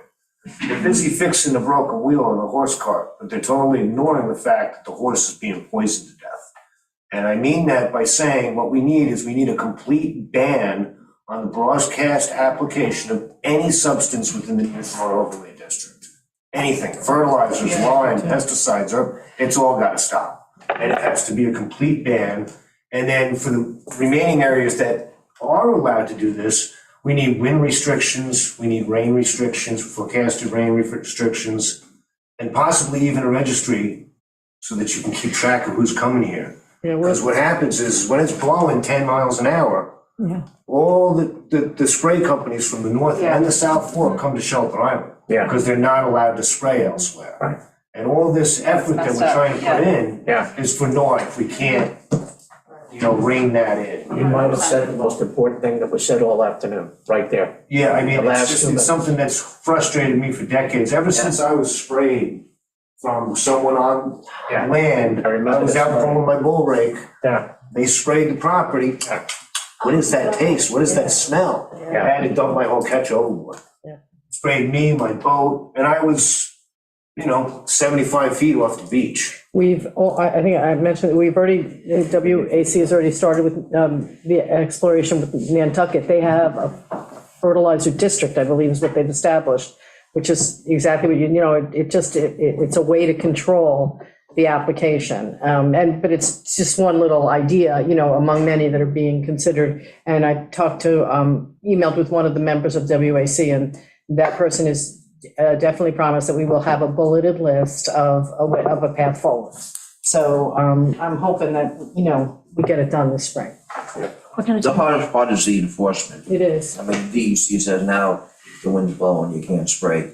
But like you said, they come here because they know we don't, have anybody to enforce it. Well, there's really nothing on the books here in the town, I don't think, regarding this. Or the state law. Yeah. If you banned everything, then. Right. Then it's easy Then maybe to if enforce. doing anything, against the law. Right. Yeah. I mean, they're trending in the opposite way. They're not being more conservative, they're being more liberal. And that's typically with, 4 posts are going down, with everybody spraying their lawn, everybody, I mean, it's all over. Especially when we're moving. Spraying for ticks. We even have a February. Anything that affects the tick's gonna affect the salt water. Oh, yeah. And that's also- Don't forget the drinking water. Yeah, And it's also, exactly. the near shore overlays district is surface waters. It's not Right. just the salt water estuary. Right. It's a great comment. We need to hear that more, we need that constant. That's what I'm push. saying, that's what I Get said it to him. done. Thank you, because I had a job. We need to get that push and follow through on it, not talk about it. We need to follow through on that. And just so you know, the wetlands code does speak to fertilizers, pesticides, herbicides. And it bans that within the 100 feet of a wetland boundary.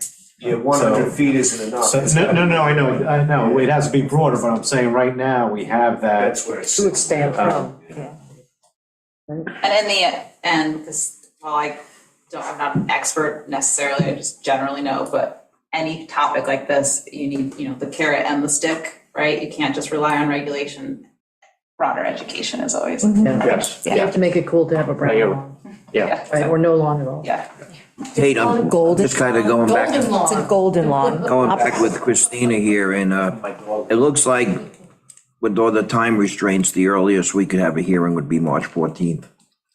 Because we have to advertise and we have to. Hearing 28th. It's a publication. Yeah, but I think we kind of talked about that, just as long as we have like a general, like, this is Commitment. looking good, like, then we can. No, I think we can make that commitment Right, by yeah. the end of As the soon month. as we get the, And then, go through the motions, in March. but we were either on board or not on board, and to what extent. Right, Okay. Okay, thank you very much. thank you. Guys, thank you for coming too. And any other questions, just reach out, anybody. Thanks, Kate. Okay, next on the list is the CPF acquisition plan. We discussed it last week. Thank you, guys. It's a plan that has to be updated every 5 years. So we're in the process of going through the old one Didn't get there. and going through the procedures and. BJ, you want to walk us through it? Let's give it 30 seconds. Okay. Oh, yeah, We'll let them.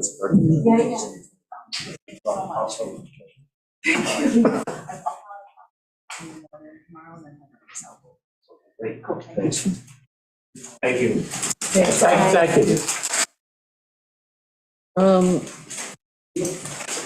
Thanks, Kate. Thank you. Thanks, Ken. So I did a few things differently than what was done here originally. Again, this is us trying to give the CPF some direction as was requested through the town attorney. So I thought it would be good to put some of the enabling legislation specific.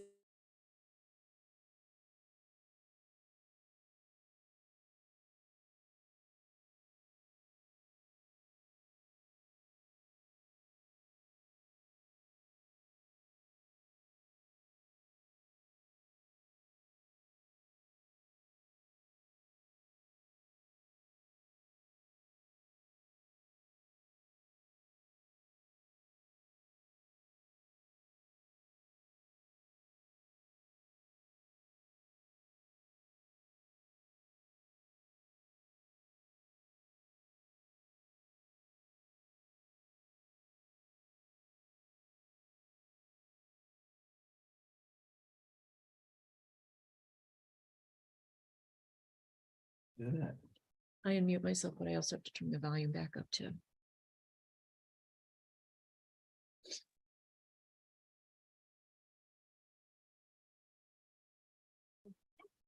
For those who can hear me in Zoom world, we are aware that there's a technical problem and we're pausing the meeting until we get back online.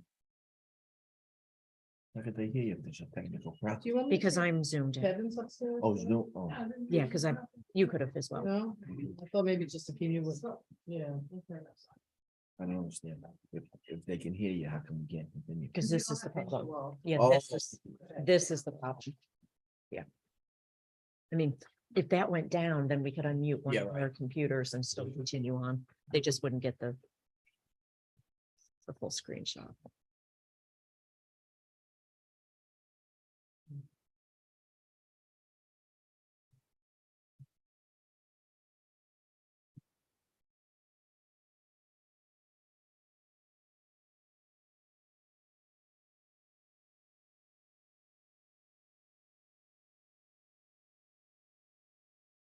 Oh, shoot, that interview's at 3 p.m.? You already know that. Oh, okay. Is that interview in person or Zoom? Zoom. Okay.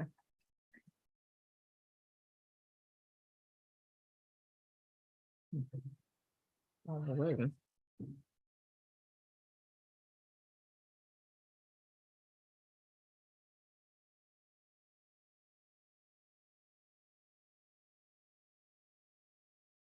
Well, Jerry, I noticed surveyors next year. Yes, yeah. Well, that, they've been waiting to do that, Vern. Yeah.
Sorry, Rebecca. Get yelled at in school. I know, hold on. Good? Good? Wait till Jim gets back. Mm.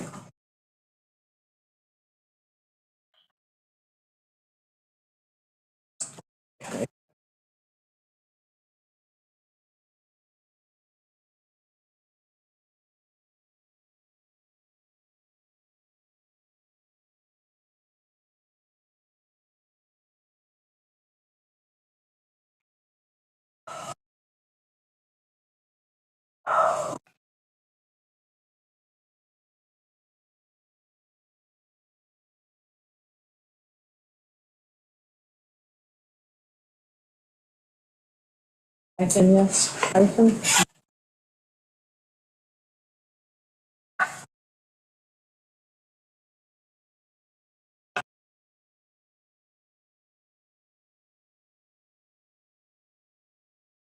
We good?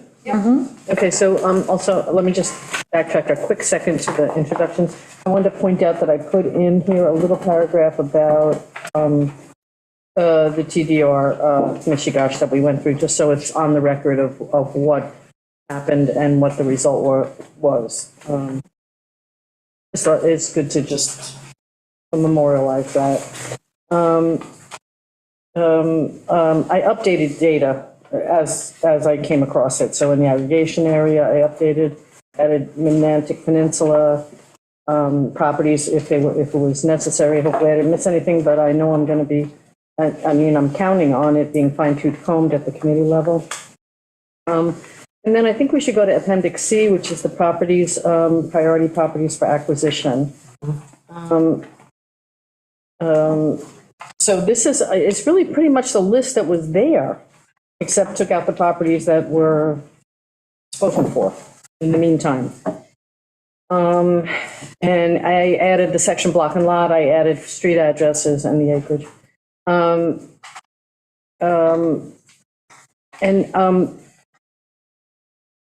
In terms of guidance to the CPF AB, this might be a good place to start. And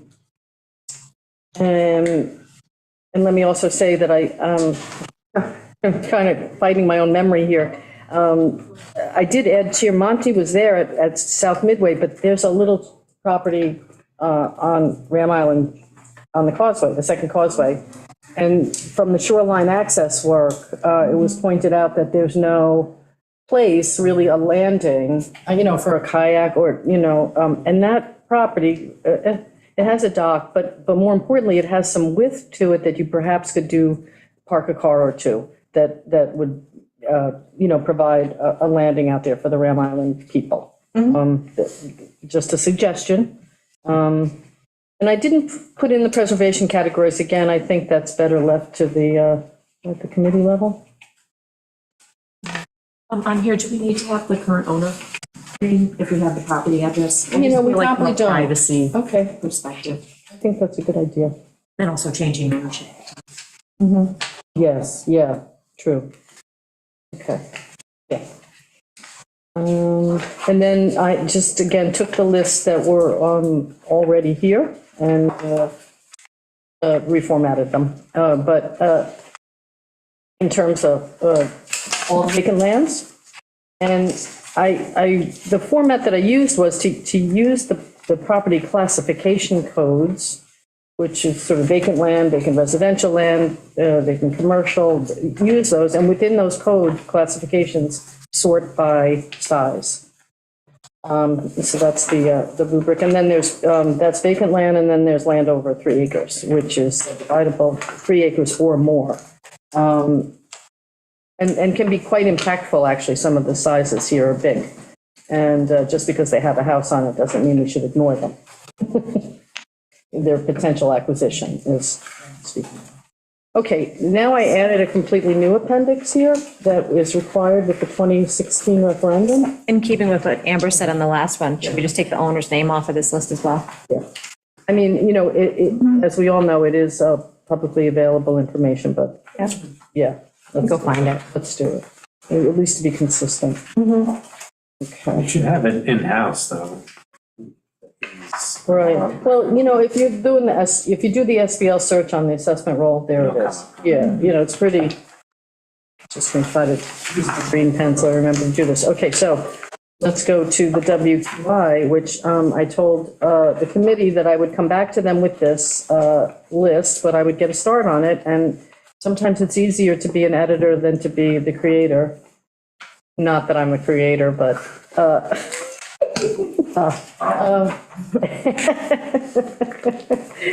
but so here, Meg and I want to work on this first part, but it's just to say that water quality improvement projects, we need to include those in the plan. Fred Deal is saying that it shouldn't be just a slush fund. As Greg Toner pointed out at a WQI meeting. So number one would be the continued installation of IA systems. Meg and Joe have done some modeling on what that means in terms of what kind of nitrate reduction can you get for every 50 installs in the center? And I think that those numbers should go in here. I think the question among us and maybe with the WQI is attaching numbers to this, you know, or not. So for instance, the habitat restoration, we had no idea that this was going to come when we would have encumbered the funds. Right. But we do know that we want to have funds available for habitat restoration of the, you know, both the bays and the fresh pond, for instance, that's on here, the fresh pond remediation project. The shellfish habitat restoration, so it's IA systems, it's fresh pond, it's the shellfish and marine, I should put, and marine habitat restoration, marine writ large, and Deering Harbor / Bridge Street septic improvement that we have discussed as sort of something that we should be kind of focusing on. I don't know if I'm forgetting anything significant here. But again, the committee can help us with this. Now, I guess part of my question is, if someone presents a project to WQI, like the Cornell Cooperative project, that we wouldn't, 2 years ago, we wouldn't know that was coming down the pipe. So, you know, how do we account for projects that may come up 2-3 years from now when this just gets updated every 5 years? We want to make sure that we don't miss out on opportunity that could be beneficial to the community. But at the same time, if it's not on this list. It doesn't preclude you though from It doesn't. adding something. Not from adding something, but. It's technically you're only, well, in the Yeah. CPF world, you can Okay. only purchase property that's within that acquisition. Which is why Rated in everything is on there. That's why everything's on there. But you cannot, you know, be able to guess what iteration in the WQI world that would manifest. So in essence, what we should do There's no way to here, figure that Yeah, out. exactly. Right, so what we should do is essentially list what we're allowed to do with the Yes. Correct, generally, yeah. in this Appendix F as things that we think should be supported, Yes. should they come up. Though, isn't it? Yeah, but we have to put it in the On the appendix. plan. It has to be in the. It has to be in the plan, right, exactly. I mean, it seems like an extra step, but also I think that there's priorities. There's nothing to say that the plan can't prioritize for the Right. WQI and the community at large, what we expect, you know, with the current picture that we have, photograph that we Right. have to be spending money on in the next 5 years. That might be helpful. Yeah, So, all right, so we'll go through and list these and then try to prioritize them based on what's happening. yeah, maybe do what you're saying, I was thinking the same exact thing, is putting in Right. like what we're allowed to do, aquatic habitat restoration. Right. Such as fresh pond remediation, Right, like and yeah, bullet known things, but right. Stephen has a thing. And also, it said you shall update it every 5 years. You can amend it At if any, you want. So if Yeah. you come up with this novel project, you can have a resolution amending it simultaneously.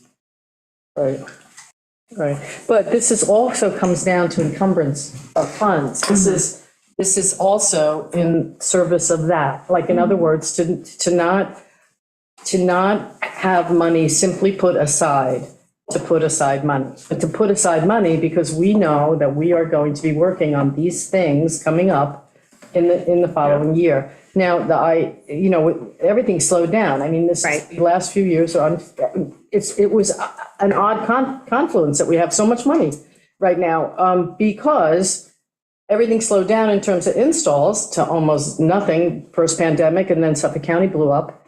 And then on the other hand, we had a runaway real estate market. Right. So, I don't foresee this being so much an issue in the future, because I think that once we all get our feet under us again and the real estate market returns to normal, we'll be spending money on a regular basis and not really having these kind of balances to be. And things are already bouncing back at the county level, like Yeah. they're getting back online, they're catching back up. So I see it Right, going back to normal sooner rather than later. yeah, exactly. As And far as like processing grant applications, processing, permits, things like that, they're definitely catching up. And those numbers that you and Joe came up with, which, we'll talk about another time, in the forum,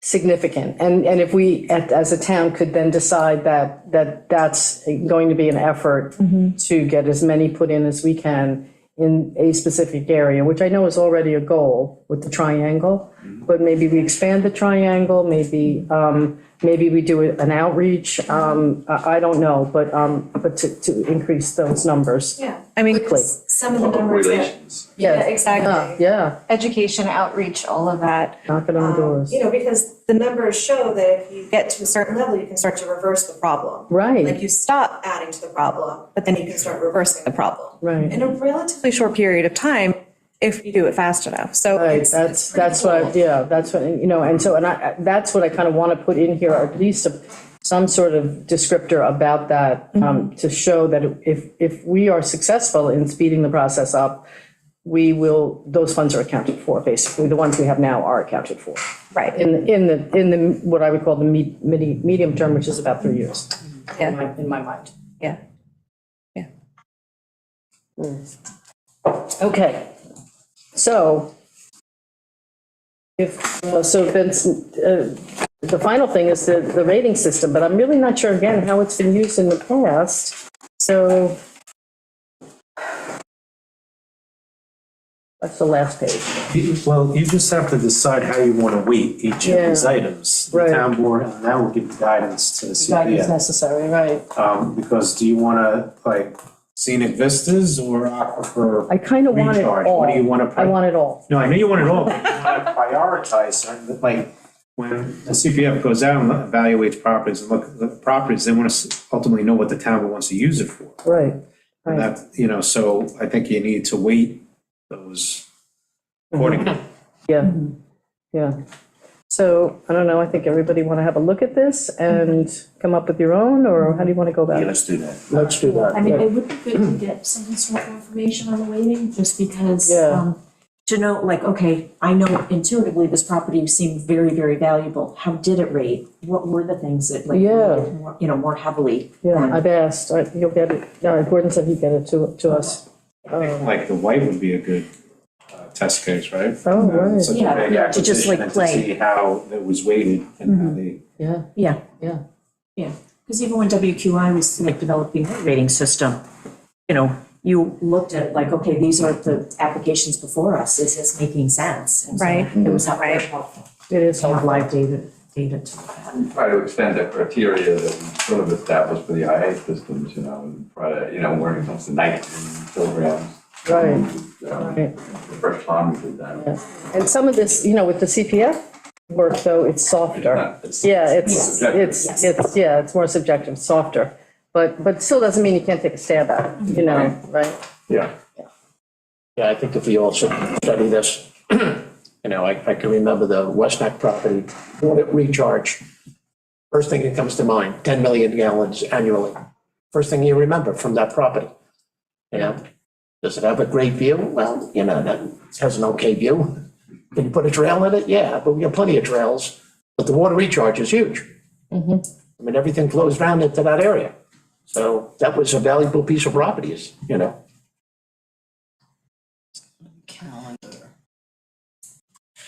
So we don't have a meeting this month, right, Gordon? No. So we should be in plenty of time to the next meeting. Okay. We spend Another work session, Yeah, just on going this. over maybe just the rating system. Yeah. What you gave us, And the IA, yeah, F, the yeah. WQI you portion. gave us, here's the current rating. Yeah. Yeah. Any other questions? You would probably want to cross-reference that with town law 64E4. Right.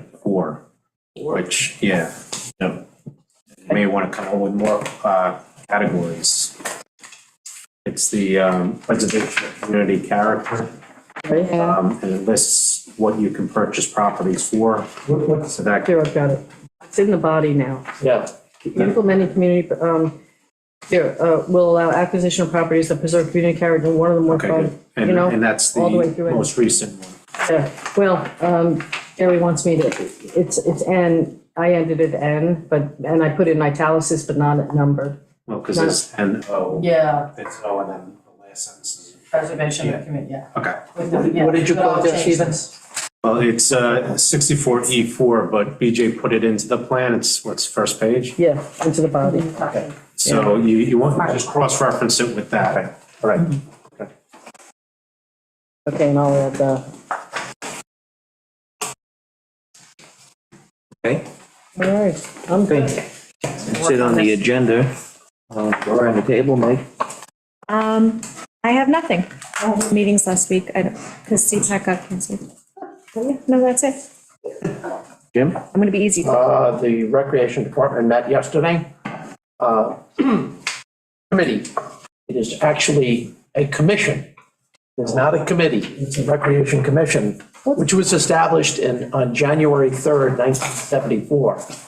And I have the resolution right here, which I can quote you. It was established with the 7 members, with 7, and they appointed people for a 7-year term, 6, 5, 4, 3, 2, and 1. We're all 7 members, so that every year a new member would be coming on. And but the terminology was commission, not committee, all right? The other thing that we looked at was we still need to follow development and posting our minutes and agendas on the town website. We talked a little bit about the new jujitsu program and recreational aspect. I'll report on later because there's some other issues involved in that, but to give you a basic overview, the police department under the leadership, I guess, of Anthony Rando has been looking at this jujitsu program along with several other people. They've done some fundraising from the PBA, the fire department, the American Legion, donating money. They're looking at a 3-section mat, which is a 40 by 20 mat, which is 1.25 inches thick, $6,400. So I don't believe it's going to come out of any of our money. I think this is all money that's going to be raised through those 3 mechanisms. We are looking at the major problem there is storage in the community center. Where would we store these mats? Mat storage is always a major problem. They're heavy, like wrestling mats. They need to be maintained. They need to be, wiped down and mopped, every time you use them. But the storage is something that we're very concerned about. We don't want to leave them out. We are now playing indoor pickleball inside the community center as well as other activities. Could we use the school or no, the gym? Could we use the gym for that? But again, that would be a storage issue there as well. They don't have mats right now. They don't. No, they got rid of them. They don't have those. But we're looking into that. We're also looking into the insurance end of things. We're looking into a possible cart to easily maneuver them for possible indoor storage or outdoor storage. I will tell you that you could see the scaffolding in front of the community center today. That's leads the mark of, we're going to begin that project of replacing the overhang outside the community center.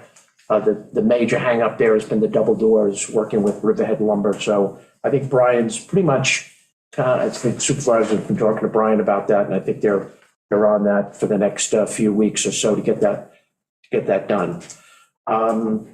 Talked about the open meetings law a little bit, with the group. And that was kind of it. It wasn't a long meeting, about 45 minutes. The WMAC, BJ is going to report on that. I can follow up on BJ's report. We looked at a number of applications, but BJ, I'll save that for you and I'll fill in anything unless you want me to do it. No, I got it. Okay, all right. That's it for me, Ken. Okay, Amber? We covered the WQI Cornell Cooperative Extension Program today, so Mhm. that was the Very big good. one. Yeah, they meet on the 16th, but also on February 28th, there's a public hearing for fresh pond remediation, I think. Yes. I'm looking at that, right? Yes. Just to know. And and are you done? So yesterday was last night was WNIC. And I'm looking here, there's a hearing for FEUR, I think they pronounce the name FEUR, but I'm not sure, FEUER. Anyway, 142, is it, what? Hedges Road. Yeah, Hedges Road. And that was tabled for further review because there was just a lot of things that need clarification. So should we, I guess the hearing is set already, but we just won't, because the WMAC won't meet in the meantime. Yep. And also, Cummings. there was a tie vote last night on a dock application. But I would think that we'll have that discussion in full when we have the public hearing on the dock So there application. were 4 members physically present in the room. Vote went 2-2. 3 members were on the Zoom, but obviously couldn't vote, couldn't participate in the conversation. So the vote went 2-2. Jack Costello was representing the applicant in this case. It was in his great notable ask. We were looking, spent a lot of time on this, but basically we're looking at 5 feet differential. They did turn to the two of us, BJ and myself, and ask, what are you going to recommend to your fellow town board members as you go back? Would you give it an up or would you give it a down? So BJ expressed her opinion, I expressed my opinion. Both of them were somewhat favorable to accepting the application. We thought that it was reasonable, what they were asking for. It was in line with all the other docks in that area and less than, actually. And, we didn't see a What were the problem. no-votes? What was the concern? Okay, so it's this idea of the dock can be as long as 100 feet or you get to 4 feet of water, Right. whatever comes first. Right. Well, it's the inner edge of this floating dock that's at the 4 feet of water. So the outer edge is actually more than 4 feet of water. There were 2 members that wanted to pull it back so that, am I saying this correctly, right? Yeah. Pull it back so that it's when the dock actually reached the 4 feet of water, that's where it ends. How many feet is it? How long is the dock? 5 feet, we're talking about 5 feet, the dock is 55 feet. Yeah, but So, and it is not out of line with what's in, it is not a navigation No. hazard. And I get, always the discussion is about precedent. Right. My view on docks especially, and I don't like slippery slopes. I believe we're all intelligent enough to deal with the subtleties of life. And so the subtlety with docks is everyone is different. Right. Every site is different. What's next door? What's been allowed to happen in that area in the past, et cetera. And so I don't believe that we set precedent when we do something like this. We're saying this is a unique situation where the extra few feet is not a burden on anything, anybody, in any way. It's just not. It's not asking anything too much of the town. they were concerned about the movement of sand in the area and sediment filling up that area and then having to come back and ask for an extension of the dock because it no longer would meet the requirement. They'd be sitting on the ground. They'd be sitting on the ground. bottom and low tide, They were again. talking about the tying up on both sides. Did you punch this one out? Is it a criteria if they had 4 feet or is it suggest, No, it's a criteria. It's No, it is. It is. It's a requirement. Yeah. Requirement docs. You have to get to, the DEC, wants. No, that had to stop at 4 feet. Yeah, well, it's worded that way, whatever comes first, the 4 feet. So is it a little bit of a variance for us to say? Yeah. Yeah, maybe, maybe. But we've given variances before with docks. And especially when a variance like this, where it's not in my view. Yeah. But the other arguments are that, yeah, we shouldn't do that when we don't have to, when there's no hardship involved. Sometimes when they're repairing their docks that they personally own, like in the lagoon, for instance, you got a problem there because the width of the lagoon. Right. You know, it's very narrow there, so you can't extend out because the navigational channel would be impacted. Yeah. This would not be, this is actually an ideal spot for a dock. In consideration of the fact that it's gonna be in front of us, we shouldn't. Hearing. Okay, all right. All right. That's Premature. Okay, all right, okay. Good. I It really, was a 2-2 vote anyhow, so anyway, there were other things, there were other discussions. that Archie Dock mooring was, Bo was gonna go out and inspect the exact location, so that was tabled. And all the other ones passed, by the way. So there were 1, 2, 3, 4 other applications that were all passed. The only abstention we had is on the Shelter Island Yacht Club dredging, and that was James Eklund who abstained from that because he's a member of the yacht club. So I think that's why he abstained, and that was followed. Other than that, everything else was done.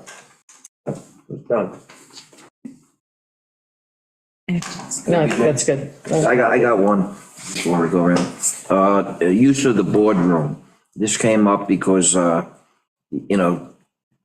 traditionally we let groups use the boardroom for meetings, and I guess this week the Chamber of Commerce had a meeting and it wasn't on the calendar, and somebody in town hall wanted to use it and it wasn't available. So to kind of further the discussion that, maybe we need a real procedure like the school has, that if outside groups want to use it, they have to sign up for it. Facilities use permit. Yeah. And also. I worked in the back, by the way, during the day. I didn't listen. I just worked in the back at that table and, Yeah, but somebody wanted to have a meeting. oh, okay. Town. Yeah. Okay, all right, okay. Yeah, Which one of it? and I think there should be a nominal fee associated with it. Yeah. I don't know. It depends because they're using town resources. If they're using, let's say if they come in on the weekend and they're using heat, they're using electric, they're using things like that, that's taxpayer money. And if it's a private. Why don't we look at how the school does it? Yeah, and also clerical, if they're here using this room, it's probably because they want the technology. Yes. And so then there's going to be people involved, an employee of the town to come and run the technology. So that needs to be covered, I would think, by the organization. I mean. Is anybody doing that, though? Well, we know of one. Requests. Yeah. There are requests so far declined. Okay. I was gonna say, I didn't think that was Yeah. actually happening. I think there was one instance. Yeah, there was one instance. Yeah. There was- So, All right, so just something we have to think how we're gonna handle it. It also helps us in terms of coordinating our time. Yes. Coming in to get work done during the week. Should have to request or schedule to use the room at the very least, because we need to be able to plan it and And I almost typically would like- 9, like 8 to 4 during the week shouldn't be allowed. shouldn't be, Right. yeah, Because we don't know. Right. yeah, We might have. That's a good point. constant Meetings. all the time, legal and all of that. So I Right. think that should be out of bounds. All right, Stephen, you have anything else? I just want to update the board on the ethics board, where, as you're aware, we're amending the ethics code. We had a new member join us. She's great, for another couple of hours. I think you're going to be very happy with the code that we present. Due to the fact that we have a new member and she's an attorney and she's taken an interest in this amendment, it's injected probably like another meeting or two before we get it to you for consumption work session. But I would say we're 95% there. And it's a very good group. Great. Amber, you have anything? Nothing for me. Okay. Anybody in the audience have anything? James? Yeah, could you come up, please? Yep. Just a clarification, going back to the wetland stuff, generally docks do have a wetland component where they intrude into the wetlands above the mean high water. It seems like there's some subjectivity to, how, a application is going to be viewed. So maybe some sort of, is there a square foot number that you're gonna use to say how much wetland intrusion that you would, for something that's hooked onto a dock application, where is that line that you would say separate it and have a wetlands? We have just done two. And I just like, it was sort of, that looks big, it makes sense. But I don't think there's any, So, Yeah. Good point. All right, Thanks, thanks. James. Anybody else? Anybody in the Zoom? Now, if you look in the wetlands code, it says, what the hell? 129(3)C, construction of a dock, bulkhead, and boardwalk does not require a wetlands permit so long as the applicant has obtained a permit pursuant to chapter 53 of this code, and the project does not require any disturbance, removal, or filling of wetlands, or produce any negative impact on the wetlands. Oh, that's nice and vague. Well, that's very. Yeah. Essentially, if the dock ends. I don't think it's vague, I think if it does That anything. whole ramping or the staircase. I think it's not vague, it's clear, it says any disturbance, removal, or filling of the wetlands, any disturbance. Blade of grass out of So place. any, And wetlands being the 75 foot. No, in my mind, no. Oh, in my mind, yes. No, the 75 foot to 100 foot is the wetlands buffer. No, the 70, I'm talking 0 to 75. And 0 to 75 or 0 to 100 is the wetlands buffer. You have the wetlands buffer is 75, you have 25 the adjacent area. That's a made-up town area. So whatever It's saying wetlands, if there's existing wetlands that are flagged by a credentialed environmentalist that says there's actually wetlands there, if it was just, in my mind, if it was just grass Yeah. to the fertilizer, you're not disturbing the wetlands because there are no wetlands. Right. It's But it's not the buffer. The buffer is imaginary, made by the town. It's our. The wetlands are actual wetlands. Yeah, but it's regulated.